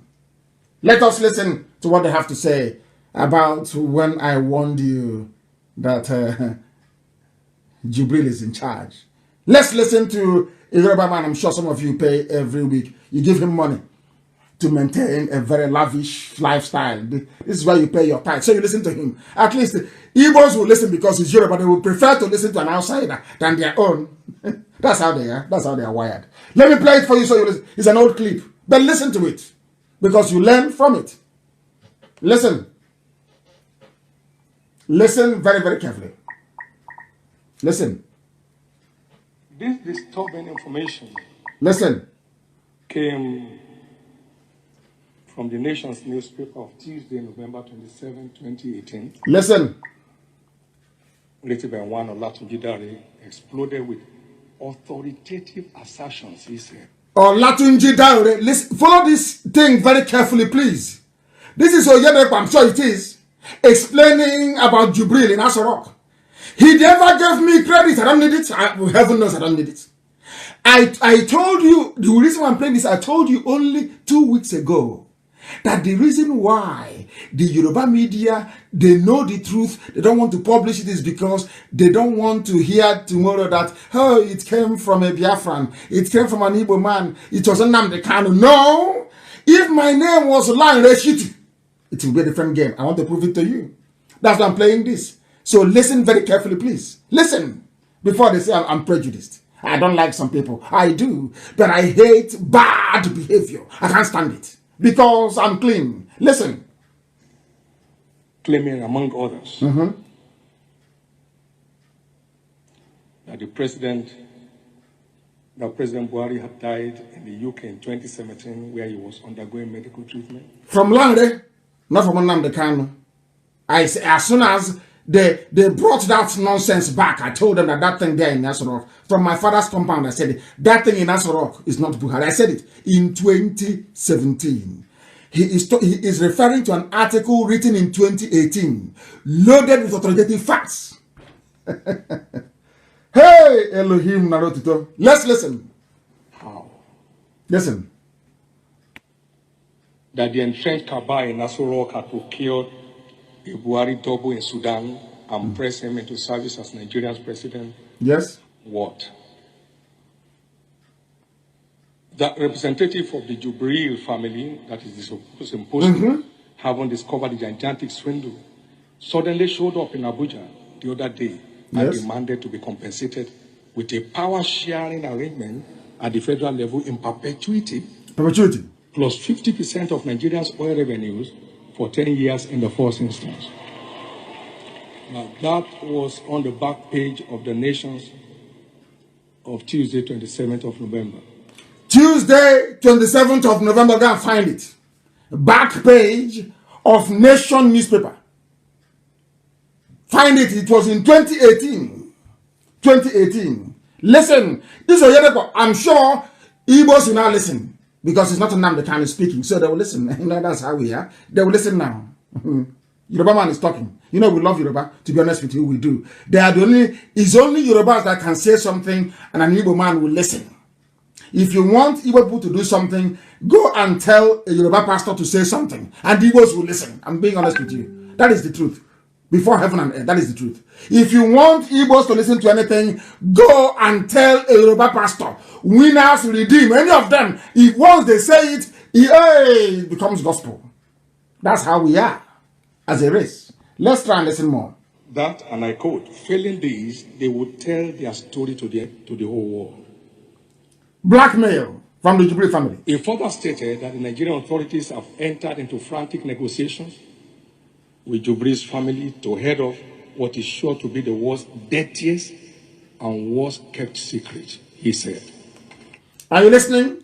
Dirtiest and worst kept. That is why I'm telling you, as a rock, don't let them distract your attention. They write a lot of rubbish. They concoct all nonsense. Do you know that somebody that said that he's a Biafran, I was doing Biafra with in America when I was photoshopping the pictures of our mothers in Anambra, saying that they had rejected IPOB and me. Somebody who's an intellectual, so to speak, in America. That's how we are. This is Oyedepo telling you, I want this publication found. Go and find it and read it. Yoruba journalists listened to what I said, one of those with conscience, and wrote it in a detailed manner. I was the one that told you this man is from Sudan. I gave you his name. Now that Yoruba has written it, now it is now acceptable. The same thing Niyamwood and World Igbo Congress did. Have I not forgiven them? I've forgiven World Igbo Congress. That's what I'm asking you to go and affiliate with them. Every group should affiliate with them. Let them get this work done. Are you hearing it? Let me start from the beginning once so you understand it. I want it found. I want this publication found now, please. I want it found. I want it found. This disturbing information. Listen, disturbing information came from the Nation's newspaper of Tuesday, November 27, 2018. November 27, 20 what again? Let us get that. I want us to get it right. I want us to get it right. I'm now behaving like I'm now pausing and moving forward like Simon. I'm now playing video, moving it. I enjoy his program anyway. I watched it before coming here. He's doing very well. All of them are doing very, very well. All of them are doing well.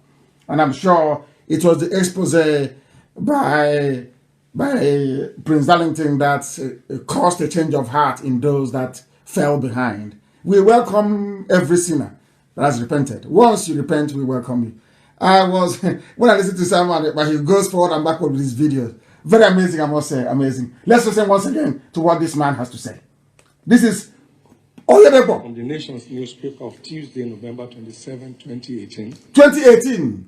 November 27, 2018. November 27, 2018. Back page of Nation newspaper. Everything I had been saying about Jubril was there. Yoruba media knew. Yoruba pastors knew. Oyedepo knows that Asorok is empty.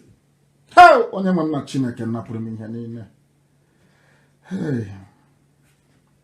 They know Asorok is empty. Asorok is empty. He is empty. November 27. November 27. Even Tinubu's newspaper, they know. Please hurry up and get it home. Before they ask Google to delete it. Get it this night before they ask Google to delete it. Gospel from heaven. Like I'm under divine, as long as I'm behind this man, I am under divine instruction from heaven. Divine. That is why I can never deviate. That is why I can never, my enemy is not there, I cannot compromise. That's why they're talking rubbish. I cannot. I can never compromise. It doesn't matter what you do. It doesn't matter what you say. Anything you do, I can never wait. I can never, ever stop until Biafra is restored. Never. Those that know me, they know. Those that died in my compound, they know why they died. They died that I can continue, that Biafra will come. That was why they sacrificed their lives, that I may continue until Biafra is restored. And they know that we will do it. By the grace of Elohim, not by any. I'm a man, I don't have any strength, I have no energy, I have nothing. Only Elohim, God in heaven, can do it. I know that for sure. And you know that the God we worship is a marvelous God. He looks into your heart. Once your heart is clean and pure, anything you ask for will be given to you. All these things that is happening is just simple prayers. That's all. Simple prayers. Let's continue. Let us continue. And to prove that what Oyedepo just said is correct, The Nigeria Air Force came out and said, we are loyal to Buhari. Have you heard of such nonsense before? During all these so-called democratic dispensation from 1999 under Obasanjo, under Yaradua, under Jonathan, under even when Buhari was alive, how can the Air Force come out and say we are loyal to our own head of state? It is a given. It's in the Constitution. You have to be loyal. Are you now following? Are you now following? They said we are loyal. I couldn't believe it when I read it. We are loyal to Buhari. How can you be? And in the picture, they showed the back of a man, not his face. Now they are very far. Somebody saw that thing on Saturday and said this is Buhari. And I said to them, you are insane. How can this be Buhari? An 80-year-old man. Are you blind? Go and look at every 80-year-old in your village. Look at the pictures that are telling you is Buhari. Does he look 80 years old? A man with kidney failure. A man that had part of his brain removed. He had a brain tumor behind his ears. How can that? You people, I don't know, Zook. Hey, this UG black people. Black people. Who did these things to you? Who cursed you? Who did this to you? Very, very sad indeed. Extremely sad, I'm telling you. But I must preach the truth. It doesn't matter what they do. It doesn't matter what Facebook does. Nigeria Chief of Air Staff, Air Marshal Abubakar Siddiq, has said that the Air Force is loyal to President Muhammadu Buhari. Why would they say they are loyal to him if the administration is not in trouble? Simple, common sense. Common sense. Why would the Air Force come out to say they are loyal to a president if that president is not under threat from somewhere? Do you understand it? Do you now understand it? It is the spirit of our fathers they killed in the battlefield, of our sons and our daughters that they starved to death. That was why Elohim said, I will destroy Nigeria for your sake. If your hands are clean, after our atonement in Malaysia, Elohim said, if you keep your hands clean, if you don't compromise, I will give you Biarfra. I will destroy your enemies. Before your eyes, I will destroy them. And it's happening today. The Elohim is in charge. In heaven is in charge. The zoo is gone. That is why Air Force is saying, oh, we are loyal to Buhari. Why would you be loyal to your head of state, your commander-in-chief, that the constitution says you must be loyal to anyway? Why must you assert that you're loyal to him? Is because the world is now telling Aisha, you are in trouble. Aisha, you are in trouble. They have told Gambari, you are in trouble. They are not saying we are loyal to Buhari. You think they don't know what we are doing? Their greatest nightmare is Nnamdi Kanu and his IPOB. I say IPOB doesn't belong to me, it belongs to God in heaven. But I lead them with pride, I'm telling you. The very finest people on the face of the earth you can ever lead. We have nothing, but yet we move mountains. Mount we do. Any enemy we confront is decimated beyond recognition. Beyond recognition. That's how formidable we are. Because our hands are clean. Our hands are clean. Our hands are clean. And will always be. Will always be. They now know. Buhari never transferred presidential power to Abaka. Are you listening to what is happening in the zoo? There is infighting. They are fighting themselves. They can no longer contain themselves anymore. A woman is now in charge. Aisha Buhari is in charge. And in Islam, that is a no-no. There is no woman in Islamic world anywhere calling the shots. But Aisha is now in charge with her boyfriend. So, some people are upset about it. Very, very upset about it. Now they're fighting her. Air Force is pledging loyalty. Now they're saying Buhari never transferred power to Abakari, and you're telling me that same Buhari is alive, and all this chitty-chatter, all this nonsense is going on behind his back. He cannot speak. Is that the Buhari you know? The Buhari you know, when the chips are down, Buhari will tell you that my wife belongs to the kitchen, it belongs to my sitting room, belongs to the other room. You know that very well, very clearly. Are you telling me that same Buhari is alive and all this nonsense is going on without him reacting? That means you are either a baby, you are not born when Buhari took over from Shagari, via a coup in 1983, or that you are not following politics, or that you are a dumb idiot. I'm telling you the truth. Buhari is alive and this is happening? Ah, of course not. You know that. Oyedepo knows. Yoruba media, they know. But as I got an intel, which I'm not supposed to share with the whole world, but I'll share it tonight. I got an intel. I had a meeting, very important meeting yesterday with some people abroad, not black people, by the way. And they said to me that they were making efforts, and people told them in the US that they don't want Nigeria to break. That there are some people that don't want Nigeria to break. And they asked them why. They said because that they have 300 ethnic nationalities. And then it struck me. That's what they always do. Do you see? Ahoda is an ethnic nationality. Ahoda that is Igbo is ethnic nationality. Ikwe is ethnic nationality, which is Igbo. They say Ibibio is, which is of course the closest relative to the Igbo people. They don't want to tell the world that what you have are in essence 4 core blocks of people. They tell them instead you have 300. So American politicians are panicking and say, they're diplomats, not their politicians, and say, oh my goodness, if you try to break down, there will be war in 330 places. Understand the trick. There is that same blackmail. I'm giving you information that I shouldn't be giving, but I'm giving it to the whole world so that they know. We are working hard. Why can't you divide the zoo? They read my tweet, of course they do. Why can't you divide it now? They said because you start war in 300 places and the world doesn't have the will, the money, or the army to go and to come and police war in 300 places in a population of over 200 million people. That, do you see how the zoo is doing it? They bribe the diplomats in Abuja. They give them a lot of money. They bribe BBC. They bribe every news agency in the world to trot out this line. They have very top-notch consultancy firms working for them. Top, I'm telling you.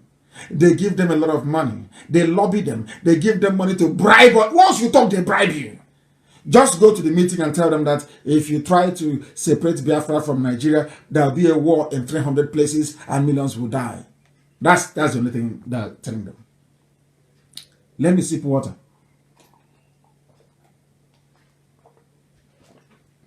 Now there is fighting in Asorok. Buhari never transferred power to Abba Kyari. And in all of the world, I want you to reason this way. In all of this nonsense, armed forces pledge loyalty to Buhari. Buhari never transferred power to. Why would Abba Kyari be mentioned when there is a vice president? Have you ever asked yourself that question?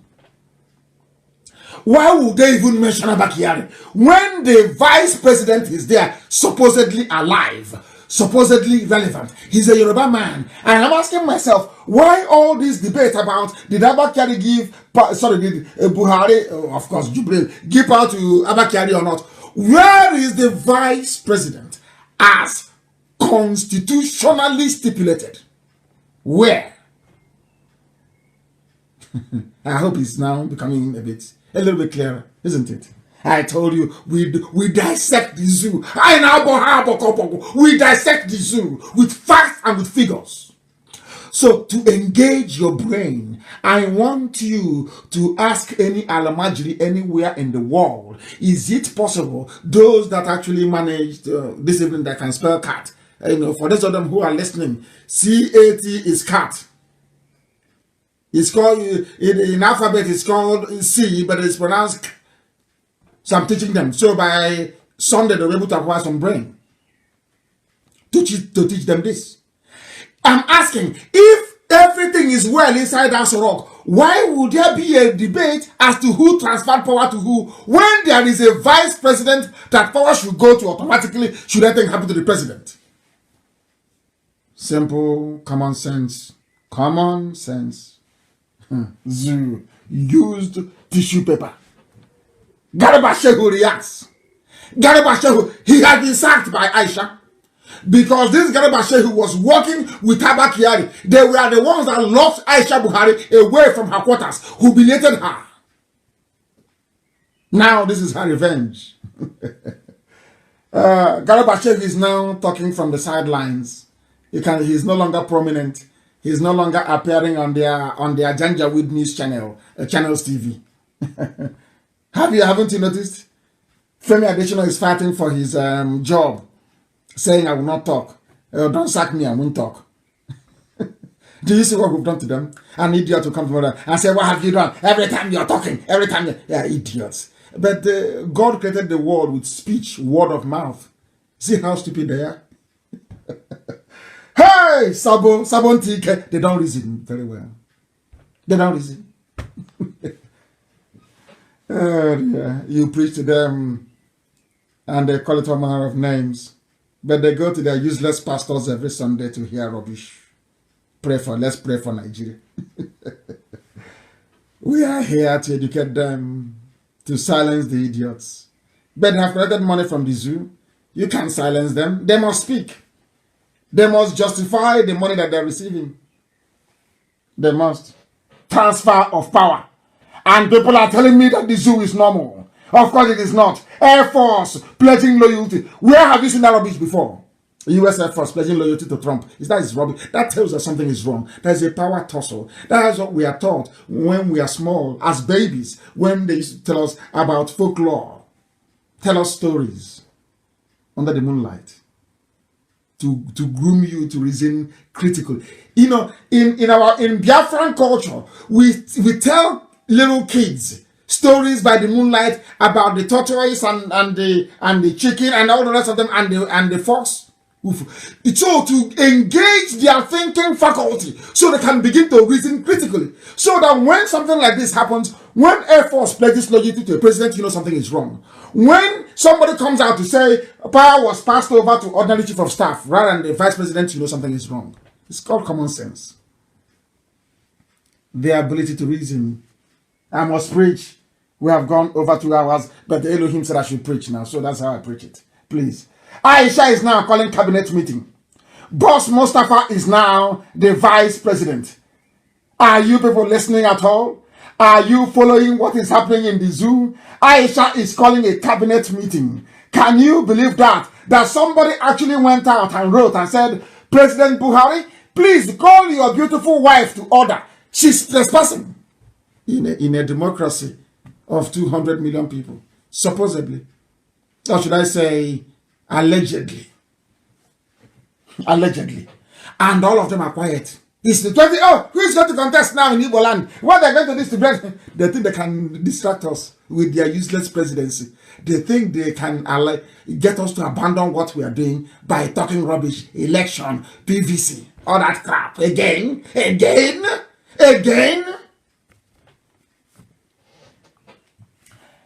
It has never been the duty of a First Lady of the Federal Republic of Nigeria to call a meeting of political stakeholders, which includes the Vice President and the Army Chief of Staff, into a meeting to discuss national issues. Is it clear now?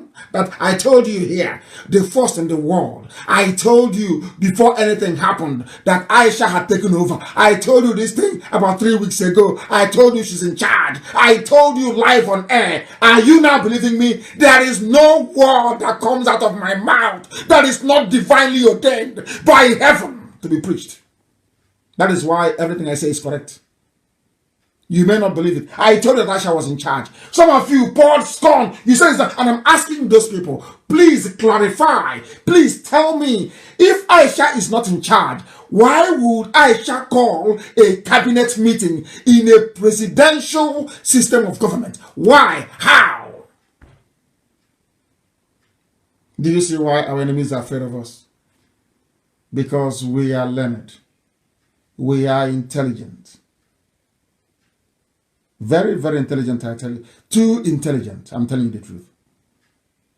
Do you see how we're unraveling the zoo? From what comes out of their mouth, we destroy them. Not, did I make anything up? Say, oh, what he's saying all the time, every time, he's obsessed with Buhari, and he's obsessed with I'm telling you the truth. And he's here. And somebody is writing, President Buhari should please call his beautiful wife to order for trespassing. And I'm asking, the same man that said that Aisha should not answer a first lady, the same man that said the office of the first lady doesn't exist, the same man that said Aisha belongs to Zarun. How is that possible? That now Aisha is calling a cabinet meeting when that man is alive, a former military dictator. Are you telling me that some of you have taken leave of your senses? You no longer reason? Now tell me that the zoo hasn't fallen. I want somebody to tell me where an unelected woman brought in her lover. Brought in her lover in broad daylight, in broad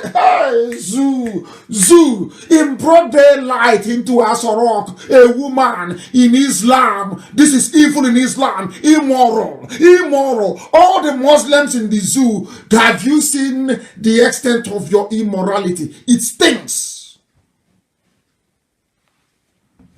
It stinks. Aisha is calling a cabinet meeting. And all of you are Democrats, you're intellectuals, with professors. Meanwhile, they are coming to the South to kill you. All of you are under a spell, a Janjaweed spell. I don't know if it is in the suya they give you to eat, maybe in the watermelon they were bringing you, maybe in the tomatoes or in the onions from the middle. I don't know where it comes from. You people are under a spell. Your stupidity has no equal. I have never seen 200 million people so idiotic anywhere, and there can never be anywhere else in the history of mankind. That you have 200 million people packed together in a space full of so much stupidity that it can go around the whole world 1,000,000 times over. I have never seen cowards calling other people cowards. These are idiots. A woman is in charge. She was not elected. Had she been elected, fine. For me personally, I would even prefer a woman president to start with anyway, because they don't steal money.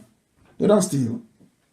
Women don't steal. If you make them try, that's why IPOB is thriving with the little things that we have, because a woman is in charge of our finance. The same thing doesn't happen in the USA. We are going to hand over our finance in the USA to women, not men. Not men. Because men are not transparent sometimes. They're not. Something happening in the USA. We are going to close all that loophole. I don't want to be involved in anything that will bring shame or dishonor to IPOB. Never, ever, ever. That is why we need transparency. There is no transparency in the zoo. None! None! What channels is busy about? Channels cannot do a documentary. Who is in charge? BBC cannot do a documentary. Who is it? Because they have all been bribed. They have collected their own share of the money. And they give you, some of you, 3,000 every week stipend to fight IPOB. World has his own. Obiano has his own group. Every governor have their own group of E-rats who will fight for them and defend them. And the E-rats, they have no job, no prospect, no hope of a job. Maybe they've promised them special advisor or special assistant in the year 2053. That's how foolish Nigerians are.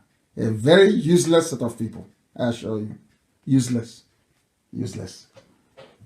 It is not the duty of a woman, a first lady, to assume the responsibility of convening a cabinet meeting. Aisha is flexing her muscle everywhere. She's the one now in charge.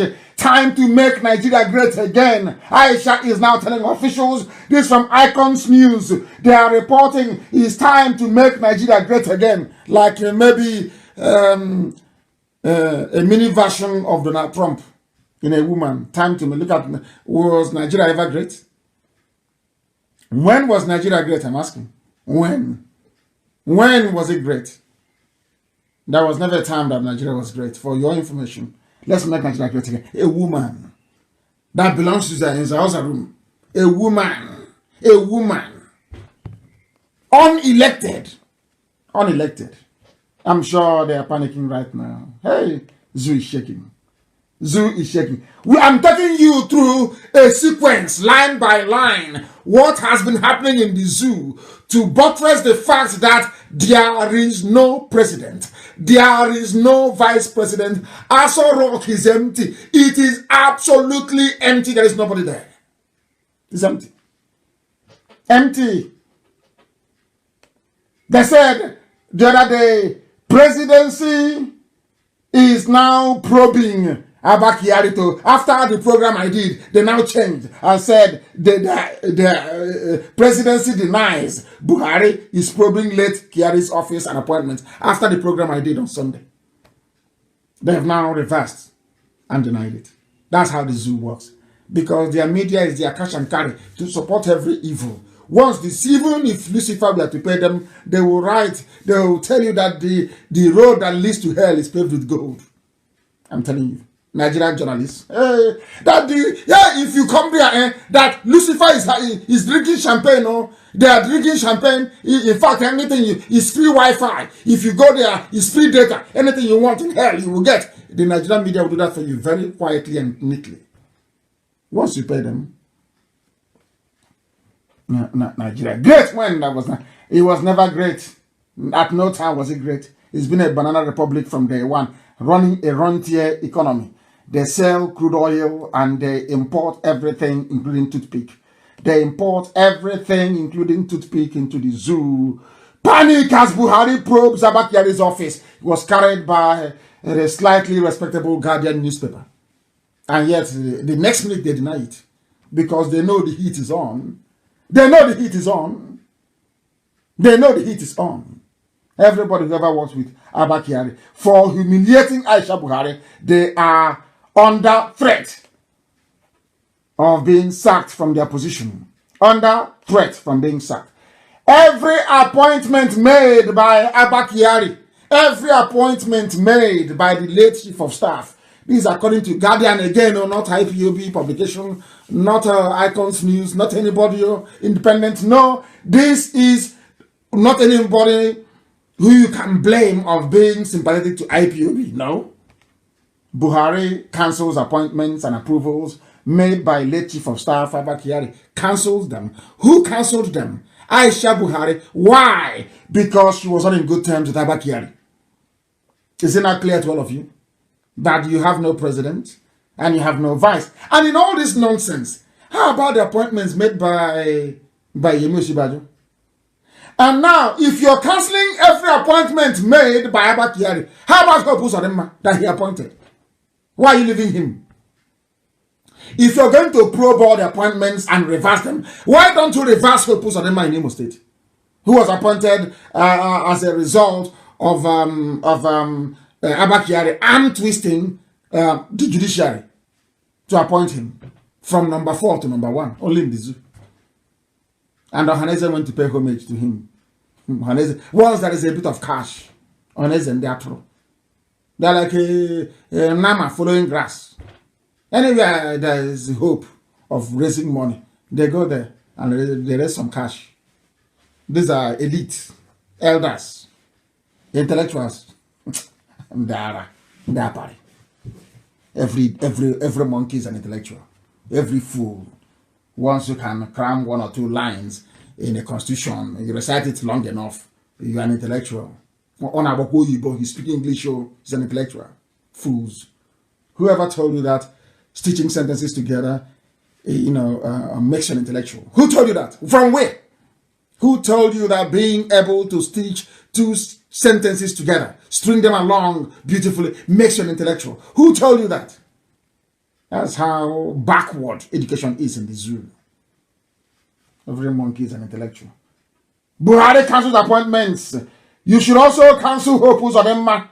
He was appointed by Abba Kyari to serve the Janjaweed interest. He thought he was going to live forever. The whole battle is raging. That even Dabiri, Erewa, they are now fighting over office space. They have kicked out Dabiri Erewa. They have kicked her out of her office. Under a new regime.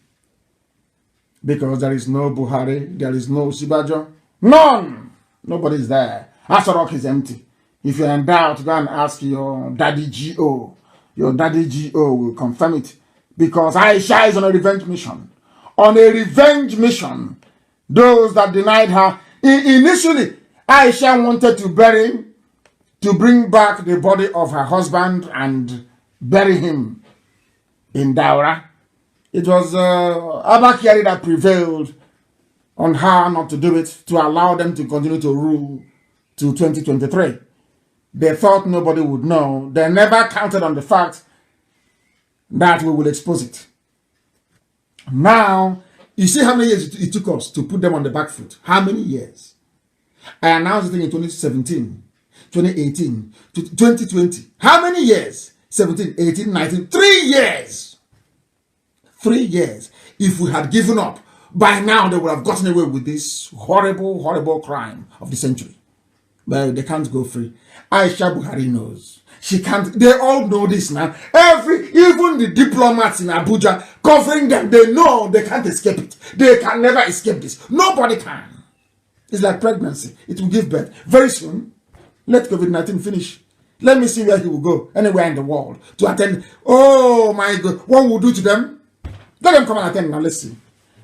What we did to, people are saying, do you see what we did to Jubril in Japan? You know what we did to Jubril in Japan? We chased him away. He couldn't attend any of the conference, any of the meetings. Worse is going to come. Let COVID-19 finish. Let me see where he will attend the meeting. And then we'll give them the embarrassment of their life. That thing they had in the world, will see it by force. If they had any brain, if Aisha had any brain, what should have done is to call a few people to say, please, I give you Sovereign National Conference. Anything you decide is what we're going to do. That is the simplest way of diffusing everything. But they are power drunk.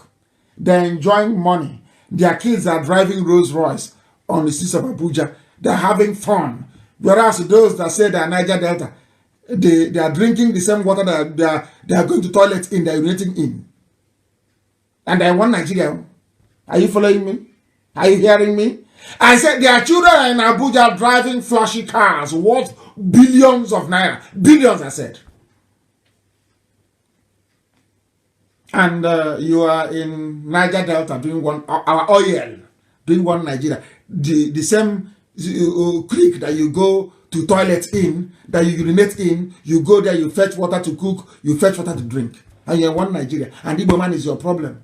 Do you see how daft you? Do you see how roundly stupid you are? How roundly foolish you are? Daft people everywhere. Daft everywhere. Igbo man is your problem. It's our oil. Have you seen it? Have you seen the cars they're driving? I think Ekpa was showing it. Have you seen the cars that are the flashy, beautiful cars? The beautiful, wonderful cars that are driving in the north? How about you? You ate poisoned fish in Bonny? Our people are dying. They are dying in Bonny. They are dying. They ate poisoned fish from the water. The same water they polluted, they contaminated with the help of their friends, telling you about one Nigeria. You are now dying in large numbers. Whereas those that told you an Igbo man is your own flesh and blood is your problem, they are driving flashy cars in the north, flying to Biarfra with private jets. El Rufai and the son tweeting. Hey, Zoo, I don't know. I say in my next life and life, I don't think that God has assembled such number of stupid people before in the history of creation as you have in Nigeria. I am not sure that anywhere in recorded history that you have such large number of idiots in one place. Never before. Nigeria is just the only one I can think of. My goodness. She doesn't have the power to give us referendum. How can she give us referendum? They want to be drinking oil. You've not heard them before talk about their oil. I'll play a clip for you later on. You'll hear what they say about the oil. There's some idiots who they prefer to be pipeline security guard, the people from Jigawa, than to work with their own flesh and blood to be free. That's why I told that they're agents of the zoo. But some of you are unreasonable. Because they come and say, we are fighting for our freedom or free. You think they are real? They are not real. They can never be. They are not real. These are agents of the zoo. They are working for the Janjaweed. They are agents of the zoo. You don't know that? They are playing with your brain. They know you know nothing. You see them, they be talking. You think that they are not normal. They are agents of the zoo. Once after doing this program now, they will go and take permission and say, oh, allow me to respond now. Please, allow me to respond to him. Allow me to respond to him. That's what they will say. Allow me to respond to him. News is coming in everywhere. Hey, there's even one. Brad sent it to me December 5th, 2018. Hey, Buhari's double. A postscript. Buhari's double.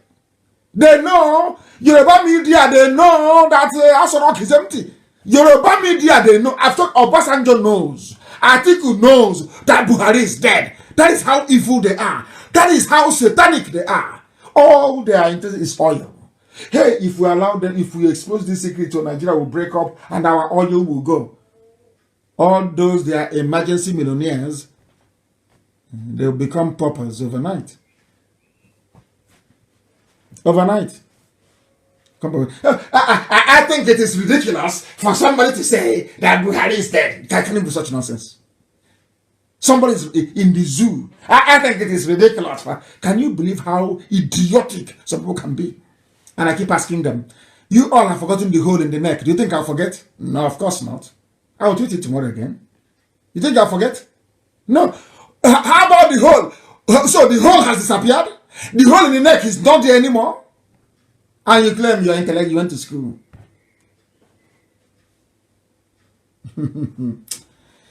Oh, dear me. Zoo is panicking. Zoo is gone. They are gone. They are gone. Chief of Staff, this is Sun newspaper. Screaming headline. Chief of Staff, Secretary to the government on warpath. Labour vows shut down if he returns. Have you not read it? How can you have a president or a vice and the ordinary chief of staff appointed newly and the secretary to the government who is doing the job of Osibajo are on a warpath? Are you people that dumb? Are you that foolish? Are your brains blocked? Or is it the way I'm saying it? Am I not communicating very well? Are you not understanding my English? Is my English not ordinary enough for you to understand? I'm asking you again, if the president is there, why would a newly appointed chief of staff be fighting or be on a warpath with the secretary to the government? The oil people. Oil is our oil. You want our oil. Those are the agents of the zoo. Anybody who comes to you and says Niger Delta this, Niger Delta that is an agent of the zoo. Is an agent of the zoo and cannot accomplish anything. They know it's impossible. They know that Biafra is possible. Niger Delta rubbish is impossible. Impossible. I heard one idiot telling me that, as I said earlier, Bini, people from is the old Bini kingdom, all the way to Obar in Anambra is Bini kingdom.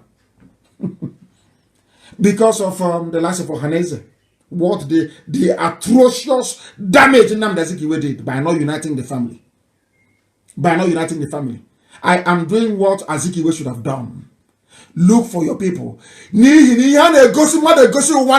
What you show to somebody, I can only introduce your brother or your blood relative to you, not your friend. You make your friends yourself.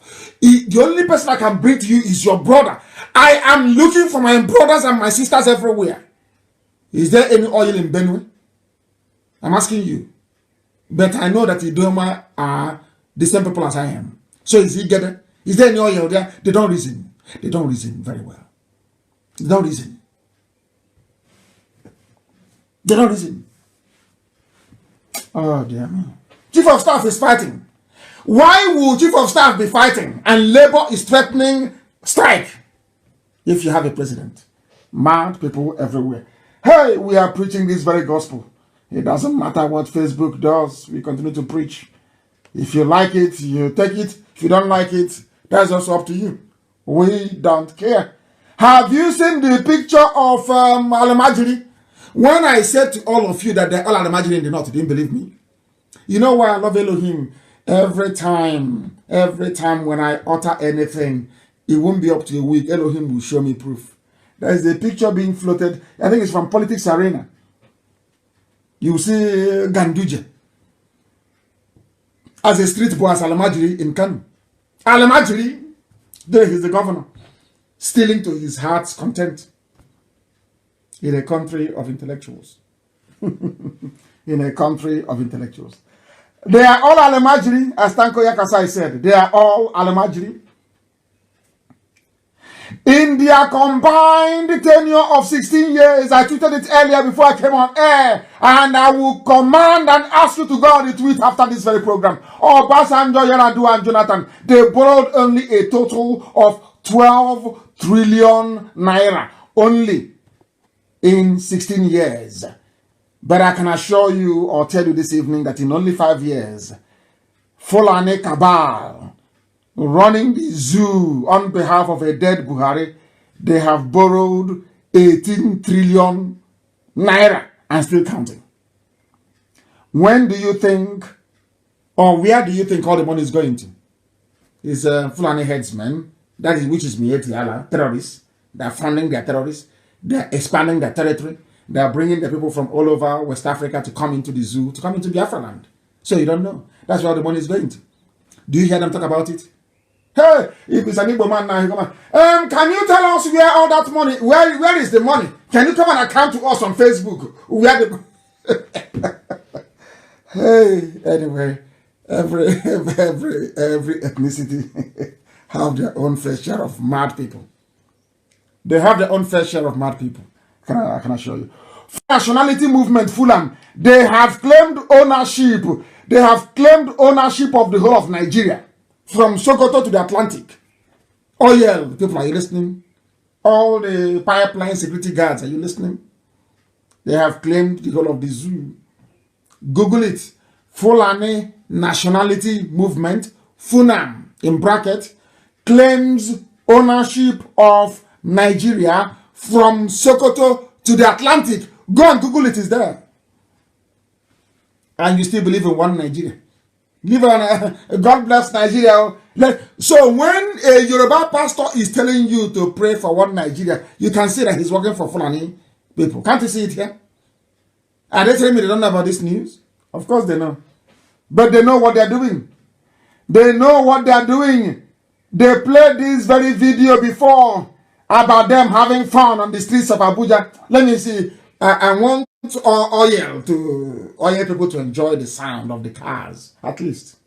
You know, as you're going now to the stream to fetch water from the same place where you go to toilet and urinate, I want you to listen to the sound of cars of Fulani Janjaweed Alamajiri, the type of cars they are driving, having fun in Abuja, as you're eating a dead rotten fish that will kill you. Yet, man is your problem, Abi. Let's hear them. Hear them. G700. Ferrari. Lamborghini. Mashallah. Hey. Look at them in Abuja. Their father is rich on oil from Biafra land. Are you hearing the sound of the engine? Are you hearing it? Look at the cars. They are racing. Over the street. Hey. Look at them. Lamborghini. Look at them where they park the cars. Every range of car that you think of.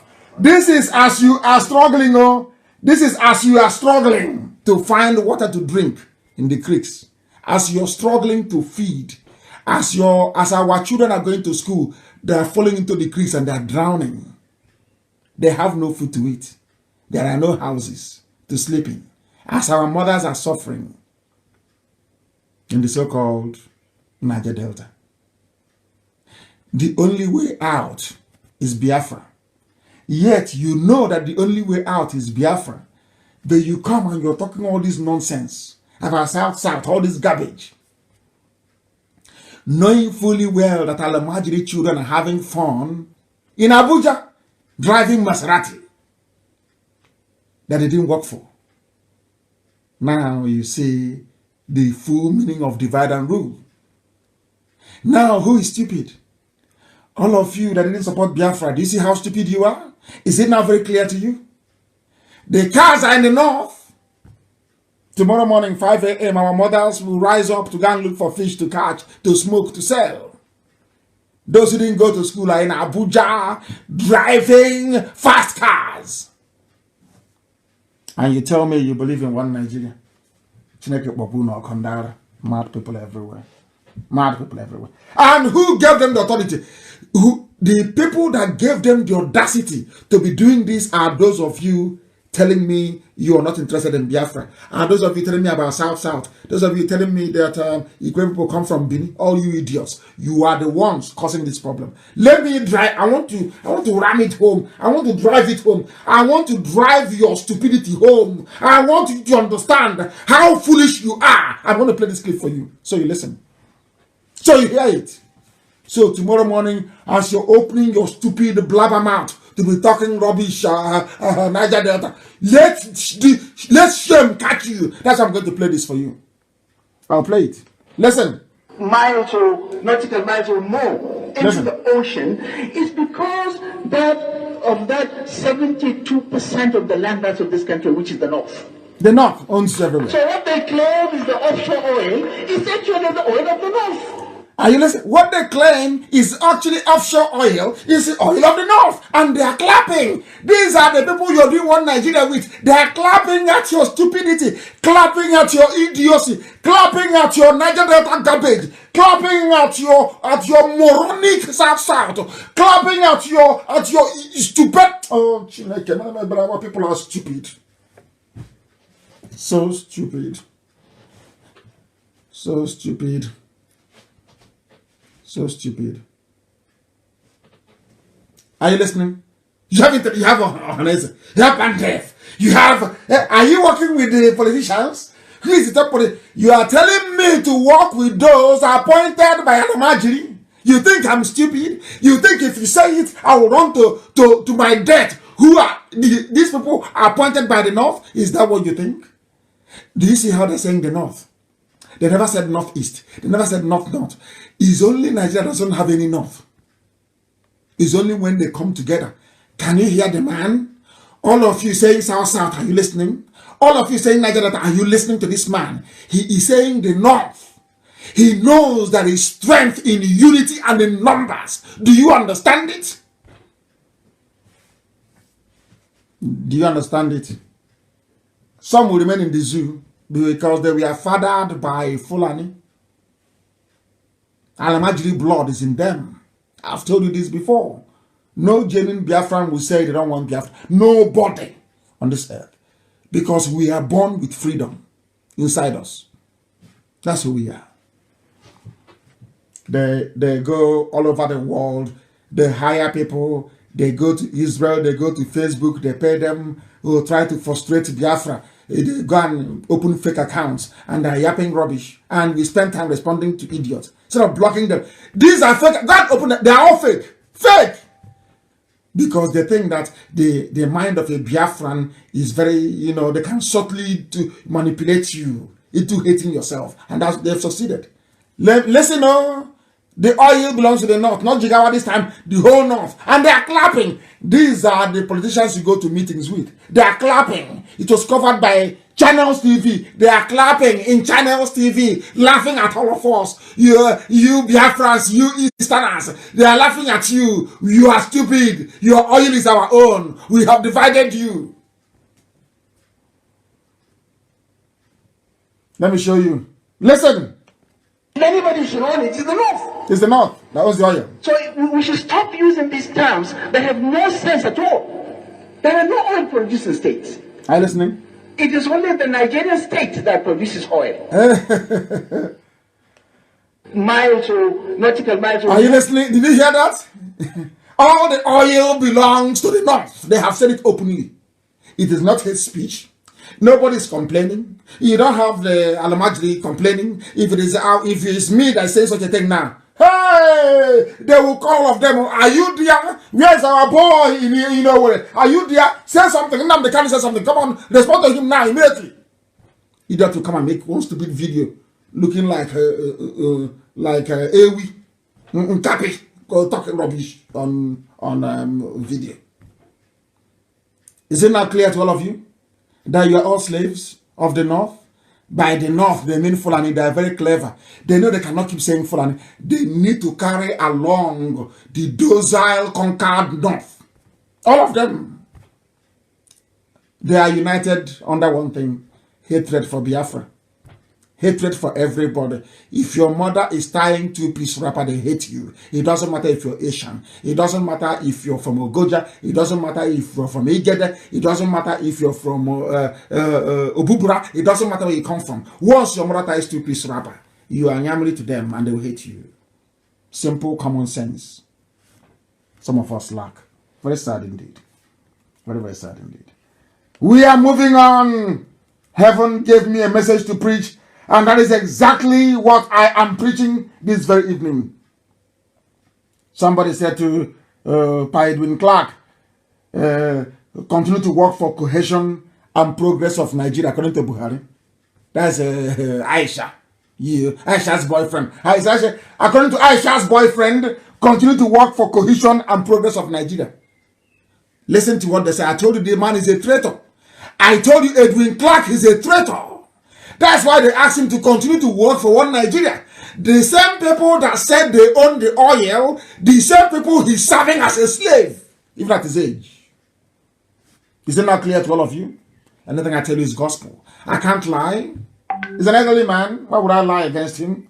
Why should I lie against him? Rather. I won't do that. I can't lie against him. They are now asking, once you die, and Asorok congratulates you, you know you're a traitor. The same thing with the Igbo of Obunike.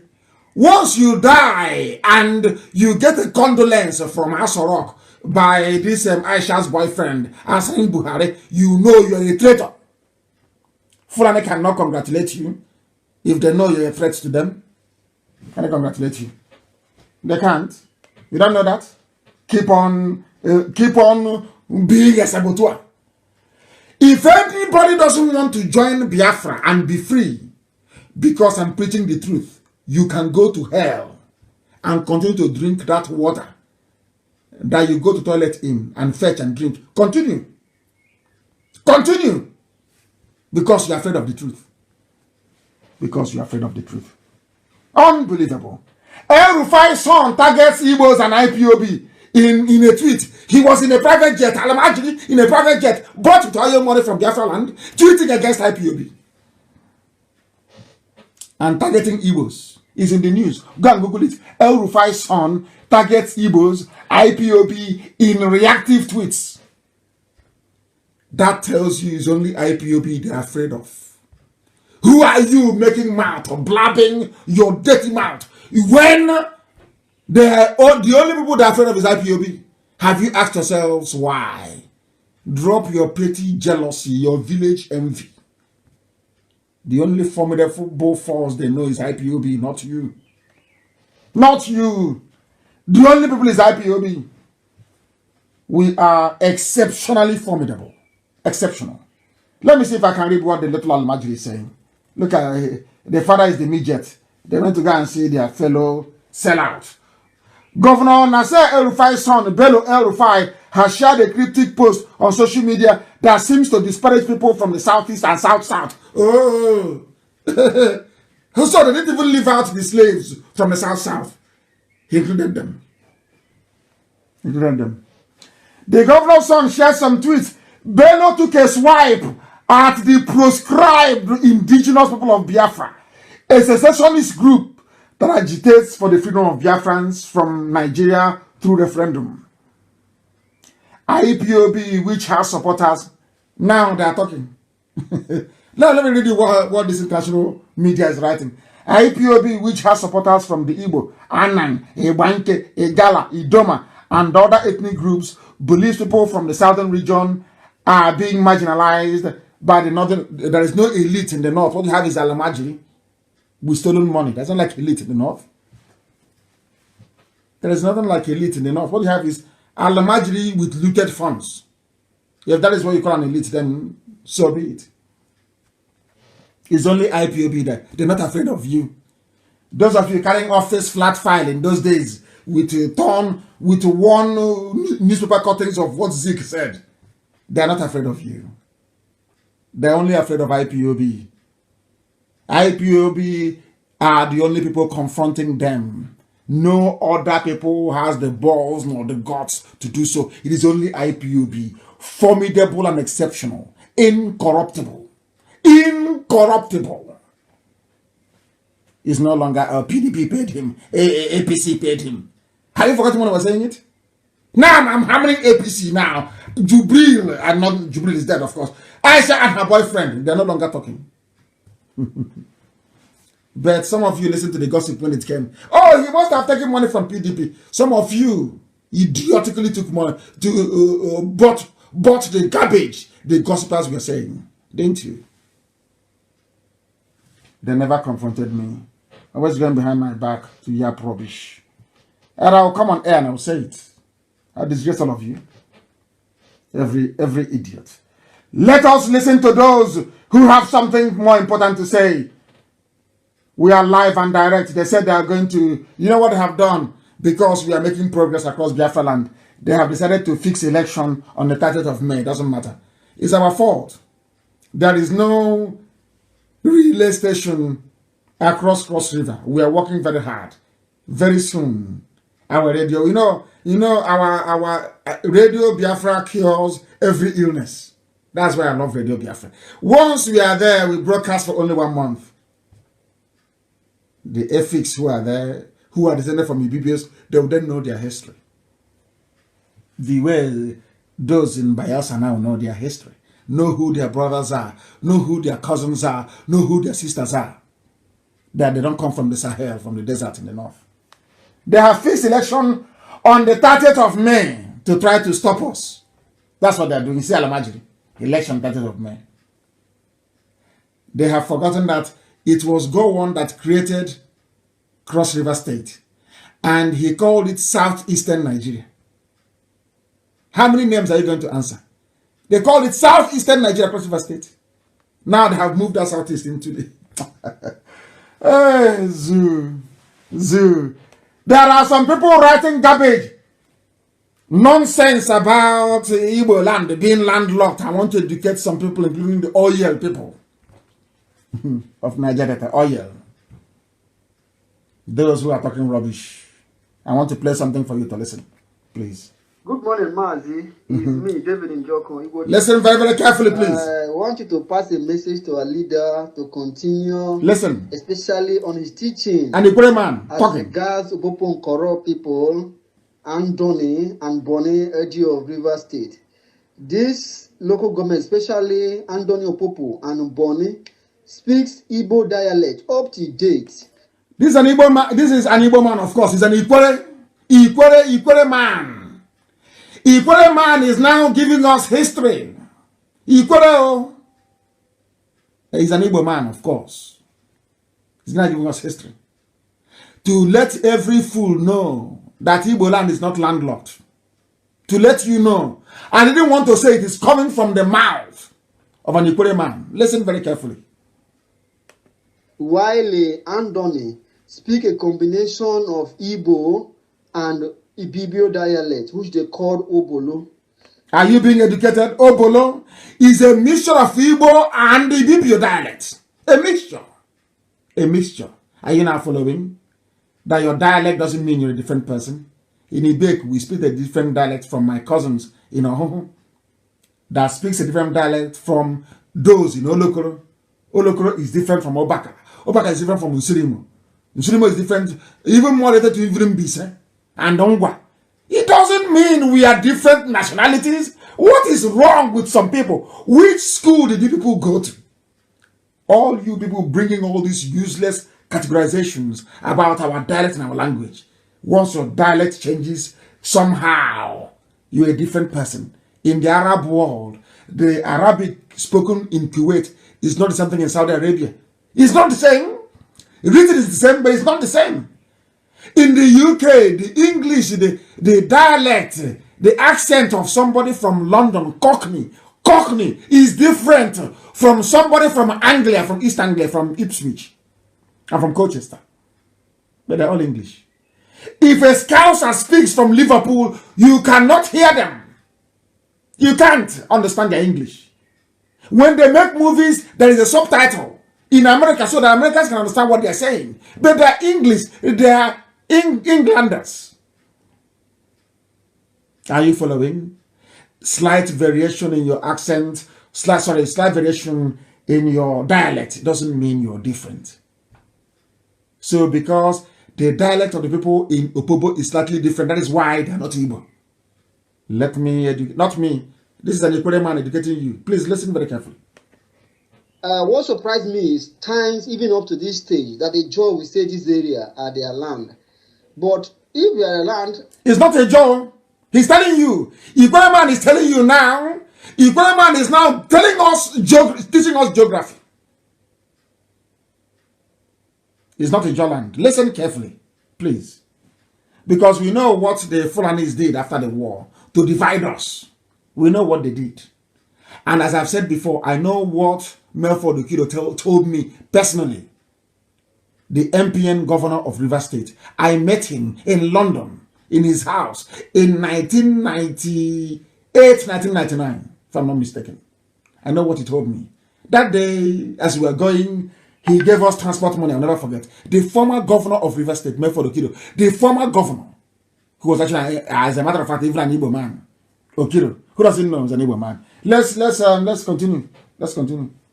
Why do they speak Igbo within this axis? So he should capitalize and continue to preach that this area, which is Opopo, Nkoro, Andoni, and Boni, are Igbo-speaking territories and should be known as that. So that should there be any sabotage from a jaw axis, this area mentioned gives us direct access to the sea because they are Igbo territory and should not be in that because up to date they still speak Igbo. As I talk with you, the person from Opopo speaks Igbo, the person from Boni speaks Igbo, and that of Andoni is a combination of both Igbo and the Ibibio dialect. So I don't see that this area should be called a jaw territory at all. I don't care because we're all one people. We're all one. I'm not trying to cast an spell. We're all one people. Ejo, Igbo, one. One people. One people. People should stop allowing themselves to be used by the Fulani against your own people. Against your own people. Don't be allowing yourselves to be used. Given what has been said this evening, that even Opobo, I have always known that. Andoni, all the Igbo people. Now, I want to know who is Pandev representing. I'm advising Pandev to either dissolve or change their name. Pandev, headed by Edwin Clark, must either dissolve or change. As long as Pandev exists, I will keep on attacking them. They should dissolve and no longer exist. They have no use. And also, Edwin Clark must also apologize publicly to Ijaw people and to Biafrans at large for his betrayal during the war. He was a traitor. He was an arch-traitor during the war. And if people condone traitors, I don't. If you want to come with us into Biafra, our hands must be clean. I don't condone treachery. I don't condone it. He was a traitor during the war, and he must apologize for his treachery. After all, a lot of people died because of the information he gave to go on. And this is the man that Nwodo was praising. You can imagine. Anyway, we love division, don't we? We love division. But they can no longer divide us because we are one people. We are one people. They can no longer divide us. Pandev must dissolve or change its name. Opobo is Igbo land. Boni is Igbo land. So all of you idiots and fulefus writing from Lagos with your Yoruba friends, you go to Eko, you drink, you write rubbish. Igbo land is landlocked. And you claim you're an intellectual. You say you are an intellectual. You claim you went to school. So you went to school, you've not been to Boni before. You've not been to Opobo before to know what they speak. Yet you claim you're an intellectual. From Lagos, with your Yoruba friends, media criminals, writing rubbish. Igbo land is landlocked. Who told you? That is the garbage that Janjaweed have been pouring into your brain for ages. And now you believe it. And now every idiot believes it and is mouthing the same rubbish every day. No, we are not landlocked. That I can assure you. Special announcement this evening regarding how we are going to fight the Fulani and run away from our land, and the contributions we're going to make individually and collectively. I am making it very clear that we must all be on Twitter, on Facebook, and Instagram. And we must be active. I know that some of you cannot post your selfies on Twitter because Twitter is more intellectually based. Very, very important. We all go on Twitter. Everybody must open. I am making it compulsory. Every coordinator everywhere in the world, you must get our people to be on Twitter. You will teach them how it's done. I want every family meeting, every unit, and it's every zone, every unit in the world to have somebody who is a social media person, a social media manager, to make sure that we are all on social media. Do you know why? Because no single media house will do a documentary about us. They will always lie against us. Fulani terror headsmen are in our land. BBC will not cover it. We are the ones going to tell the world. When President Trump receives 10,000 tweets, he will be forced to think very long and hard about that very issue. We must all go on Twitter. I am asking all our coordinators all over the world, Edoziem, our head of DOS, the Directorate of State, I am making it mandatory that every unit around the world will have a social media manager that will place all of us on Facebook, place us on Twitter, place us also on Instagram. Very, very important and very critical. We are telling our own story. Nobody is telling it for us. That is why we are on all these platforms. You cannot be in your house molding block and building hotels and motels and you think Biafra will come that way. We need to flood the world with our information. And that's exactly what we are doing. That is why we are on social media. And that is why they want to get us out. Oh, it's an online country. They want to ridicule you. That's their game. That's the game. I know them very well. They want to make you feel ashamed so you no longer come online. They will therefore dominate you and spread every manner of falsehood against IPOB and Biafra, and we cannot let them. Very simple. They think we are not smart. We are very smart, and we know. We are remaining on Facebook. We are going on Twitter. We are going on Instagram. Every social media platform, we are the ones telling our story. Pandef, what is Pandef? It has no meaning. If they feel it has a meaning, give me an indigenous name that binds all of you together if it's not Biafra. No, it's called Morocco. Give me an indigenous name. You claim you are Pan Niger Delta Forum. Remove Niger Delta is not an Ijaw word or Ijaw nomenclature. Give me a word that binds somebody from Bini with somebody from Ogoja. Name it and give me one word. I know in the west is Yoruba or Dudua. I know in the north it is Awusa Fulani. Give me one word that binds the so-called South together. Name one local word that binds. It is not Biafra. Now you understand, don't you? Now you understand how we collapse the zoo. Reason and intelligence. That's all. If Pandef is to exist, give me a local name. Give me a local name that defines who you are. Because there is none. There is no name that binds a Yoruba person that descended from Oromiyan in Bini, the ruling lineage now in Bini. Or in Igodo. There is nobody that comes from that particular lineage of the current Oba in Bini. How are you related to somebody from Ogoja? I'm asking a simple question. How? But you're all in Niger Delta, Pandev. You're all in South. How I remove the English word, the nonsense, Niger Delta. Remove it. Give me one name that binds you together, historically, or as a people. Tell me now. I'm waiting. I'm looking here, and I'm checking to see if I'll get a text. Because there is none. So that's why Pandev is rubbish. It is wrong. Any day they hold a meeting, I will attack them. I will schedule an emergency broadcast and I will attack them. Give me a local name where you come from. Give me that binds all of you together. There is a name that binds the 7 states together. It's called Ohaneze Ndigbo. Give me the name that binds South together. Give me a name now. I'm waiting. not making mouth, talking rubbish on Facebook. Give me a name that binds you together. There is none. So it's fake. Izukaman and Neji. Go and look at the meaning of it. I won't tell you. Izukaman and Neji. Go and find it. Go and find the meaning of it. Go and find it. Nothing binds you together. That is why you have a concocted name, a made-up name, Pandef, that has no meaning. Is it English? Is it a John name? Is it a Benin name? Is it Urobo? Where is it from? What's the meaning of Pandef in Ibibio? What's the meaning of Pandef in a Jagam? It has no meaning. So dissolve that rubbish and answer your name. In the north, the answer Arewa. That's what the answer. Arewa in the north. In the west, the answer Duduwa. And we are Biafra. So the more you try to divide us, the more foolish you become. Have you seen it? I'm now asking you to give me a name, either in Ijaw language, any local name that is African, that binds the whole of South together. Give it to me and I will stop what I'm doing.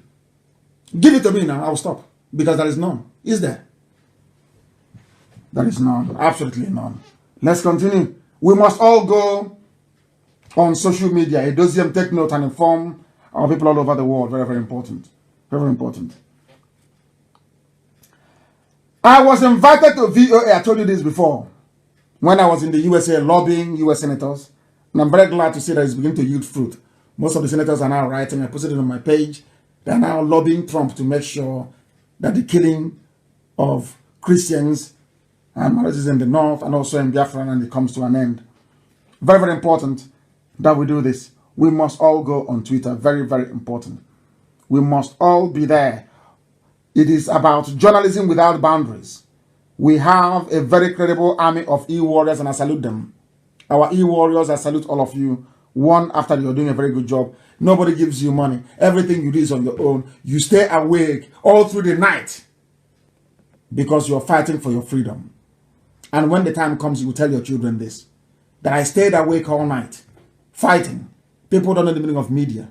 That was how they told us, oh, don't mind media now. Oh, go and trade. Go and work as Wafia. And Yoruba took the media and finish us off. Now, the media we have found, which is new, which is social media, they want to drive us away by ridiculing what we are doing. It's an online country. You have an online president. Tell them yes. But we stay there. They are very smart. That was how they drove us away from mainstream media. Minaj was in Oposi. No Igbo man supported Minaj. No Igbo man brought out money. It died. That was when I knew our people is something else. Now they want to drive us away from social media that will dominate and control. The answer is no. So we must tell our story. That's why we are there. They think they're smart. If you say it's an online country, then we are out of shame, we abandon it. Alamajiri.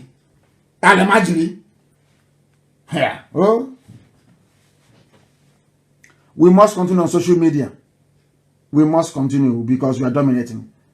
And I must also state very categorically, I love the freedom that Adaka Boro fought for. Because Igbo politicians then were very stupid and hopeless. I don't blame anybody for fighting for Niger Delta then, or fighting for whatever thing they were fighting for. I don't blame them. You can even see how the Igbo politicians are treating us, fighting for their freedom. And I can imagine what Adaka Boro must have gone through at the hands of these people to compel him to declare a Niger Delta Republic. And instead of calling him to ask him what is your problem, Ironsi locked him up. That was wrong. I don't support it. I don't. And I support the agitation for Niger Delta. That was then. But with what we know now, that they brought in this Niger Delta to divide us, please, we should not allow them to succeed. That doesn't mean I'm looking down on Niger Delta agitation. Everybody has the right to agitate to be free, and that's what we are doing. But we must do it as one people, together as one. After that, it's going to be a confederation. You'll be on your own. Everybody will be on their own. The only thing that will hold us together is to stop the Fulanis from coming. So we'll have a common defense policy and common foreign policy. That's all. I don't want to be misunderstood. I don't want it to seem, because I know the criminals are now lying and saying, oh, he's against our agitation. No, I'm not against the freedom of our people. I'm not. Heaven knows I'm not and can never be. And I respect those that have fought and died under the name of Niger Delta. But I'm saying that they were misled in the name that they answered. Not the fight itself, is the banner, the flag that they raised up that I have issues with. Not the fight itself. I wish people can understand why I have made this clarification. Very, we are in a media war, of course. Deme and Elag is saying, because it's a media war. It's a media war. Forget BBC. BBC won't do anything. BBC is working for the enemy. And they will always do so. I'm making it very clear, please. Our people are very, very terrible when it comes to public contribution. You will see some people will now go and be issuing account numbers online, claiming they're working for IPOB. We have not sent anybody or asked anybody to put talk to you about funding and about support, not funding, even support for IPOB activities and the work that we're doing. And that is Rabbi, as I mentioned before. That is Mrs. Okafor in Philadelphia in USA. That is Madam Oyibo. Madam Oyibo, that woman that gave us money. In fact, I announced everything. Madam Oyibo in USA today gave IPOB $100,000 today. I'm saying it openly. She gave us $100,000 today. One woman. She was the woman that gave us money before. And the money, people, I asked for people to contribute $1. She ended up giving us $17,000 today. Despite all this, she's one of those that actually fund my office. That doesn't mean I'm rich. I don't have any money, please. For goodness sake. She's one of those that fund my office. Today, she gave us $100,000 cash and paid it into an account in the USA. One woman, not an Igbo man. One Igbo woman. You see why I call Biarfra motherland? Do you see the reason why? And that is why, from today onwards, our account in the USA will be managed by only women. Every account everywhere will be run by women. Every state must open a bank account to be run by a woman. And you must grant access to our sister Nnamdi. If you don't grant access to our sister Nnamdi between now and when next I'll be on air, I'll give you 1 week because of COVID-19. Every account in the world, Nnamdi must be in it. If she's not there, I won't trust that account and I'll close it down. Everybody, take note, especially USA. I'm announcing it live on air. Take note. If Nnamdi cannot see what you're doing in your account, because I'm the one that they will say they gave 4.4 trillion to. So I need to know what is happening so that I can have evidence. I can publish it because they are gossipers. And the Igbo men gossip better than any other group of people in the world. Igbo men can gossip for their life. They love gossiping. I don't want it. Please, that is why, let me repeat, our women will be in charge of every account we have everywhere in the world. Only women, no men. Men shouldn't come near, they shouldn't come close to our account. No man should come close to it. It's an order from tonight. Very, very important, please. Very, very important, please. Extremely crucial. There has to be discipline in our ranks. Anybody giving you any appealing for funds on Facebook, on social media, distributing account numbers, telling you IPOB said, it is a lie. I did not send anybody. Only Nnamdi can speak to you about funding. Only Rabbi, who is my emissary. Only Mrs. Okafor, who has contributed immensely. She wanted to sell her house in America and I said, no, God forbid. A mother. That's to tell you what our women are doing. Only Mrs. Okafor, who has contributed a lot in this a lot. I don't want to mention the amount. A lot. Just contributed in this very effort we're making. Madam Oyibo, and also our two sisters that man our inquiry lines. Only them. Anything you see online is fake. It is fake, absolutely fake. I'm making it very, very clear, please.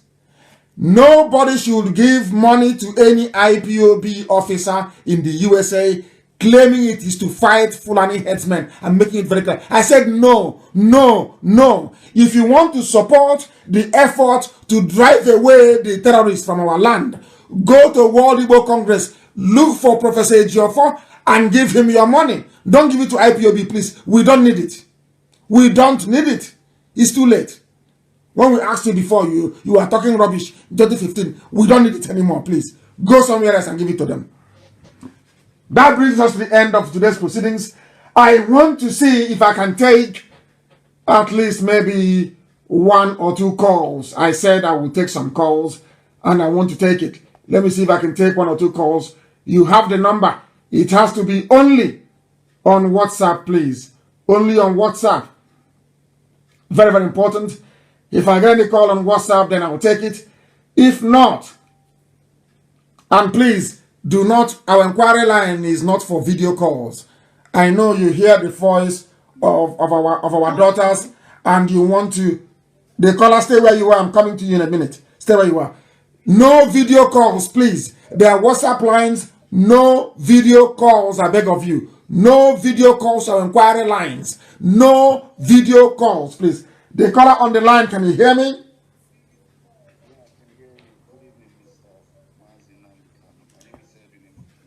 I don't know why this is so low. Just please do bear with me for a second. The voice is very, very low. I don't know what is happening. I don't know what is happening. Let me see if I can get you on the other side. Just bear with me for a second. We are live and we are direct. I am attempting to take 1 or 2 calls, please. I'm attempting to take 1 or 2 calls, if you may. The caller on the phone, I am trying to connect this. This is absolutely terrible. Let me see what we can do. I want to see what we can do. Please do bear with me. Do bear with me. I want to see what we can do. I want to. It's not connecting for some bizarre reason. It is not connecting. It is not connecting. Please do try and call us back. Yes, it's now. Let me see. The caller on the phone, can you hear me? The caller on the phone, can you hear me? It's just ringing. Nothing is happening. Nothing is happening. It's just ringing for some reason. The caller on the phone, can you hear me? Can you hear me? Can you turn your system down, please? That is why I don't take all these calls. People don't turn their systems down. The caller on the phone, can you hear me? Good evening to you. What is your name and where are you calling from? Yeah, my name is Edwin Emokinyo, Anorobo from Delta State. I'm calling from Ireland. I just want to thank you for your show. I've been following you for over a few months now. And you are Urobo. Are you a Biafran or are you a Niger Deltan? Which one are you? Are you Niger Delta or you're Biafran? I want to know. No, I'm a Biafran. That's for sure. Okay, a Biafran. Very good. Please go ahead. Yeah, I just want to say I want to thank you for what you're doing. I want to thank you for the immense work you're putting in on IPOB. I'm also a follower of IPOB in Ireland, and I just want to reach out to you and say I've been following you for a few months now, and I truly acknowledge the hard work you're putting into. I just want to pray for you. I pray that God will bring this Biafra restoration to fruition in Jesus' name. Thank you very much, and keep up the good work. Thank you very much. Thank you very, very much. He gave us his name, and he is from Urobo. He's one of us. He is not a Niger Deltan. Only a fool can be a Niger Deltan. He's from Urobo. That is where he comes from, and he is a Biafran. That is the name that unites us. If you're in doubt, give me a local name for Pandef. It doesn't exist. There is no local name for Pandef. The line is jammed. Too many calls, and the line is frozen. Way too many calls. I will be live again on Saturday evening on the day of our remembrance. And that very day, I will not preach very much. We will just pray for the soul of our dear departed. And then I will try and fix the system and take as many calls as possible. our lines have crashed. I'm telling you the truth. The phone has crashed. Way too many calls. The phone has crashed and there is nothing we can do about it. I don't know what is happening. I have no idea. Oh my goodness, the calls are too... Hey, unbelievable. We have now brought our proceedings to a close this very evening. I thank all of you for listening. And as always, without hesitation and proudly proclaimed, Biafra is our religion. Here on Radio Biafra is where we worship, because Elohim Chukwokika Biama is our God. I thank you very much for listening. From me, from here, it is good evening.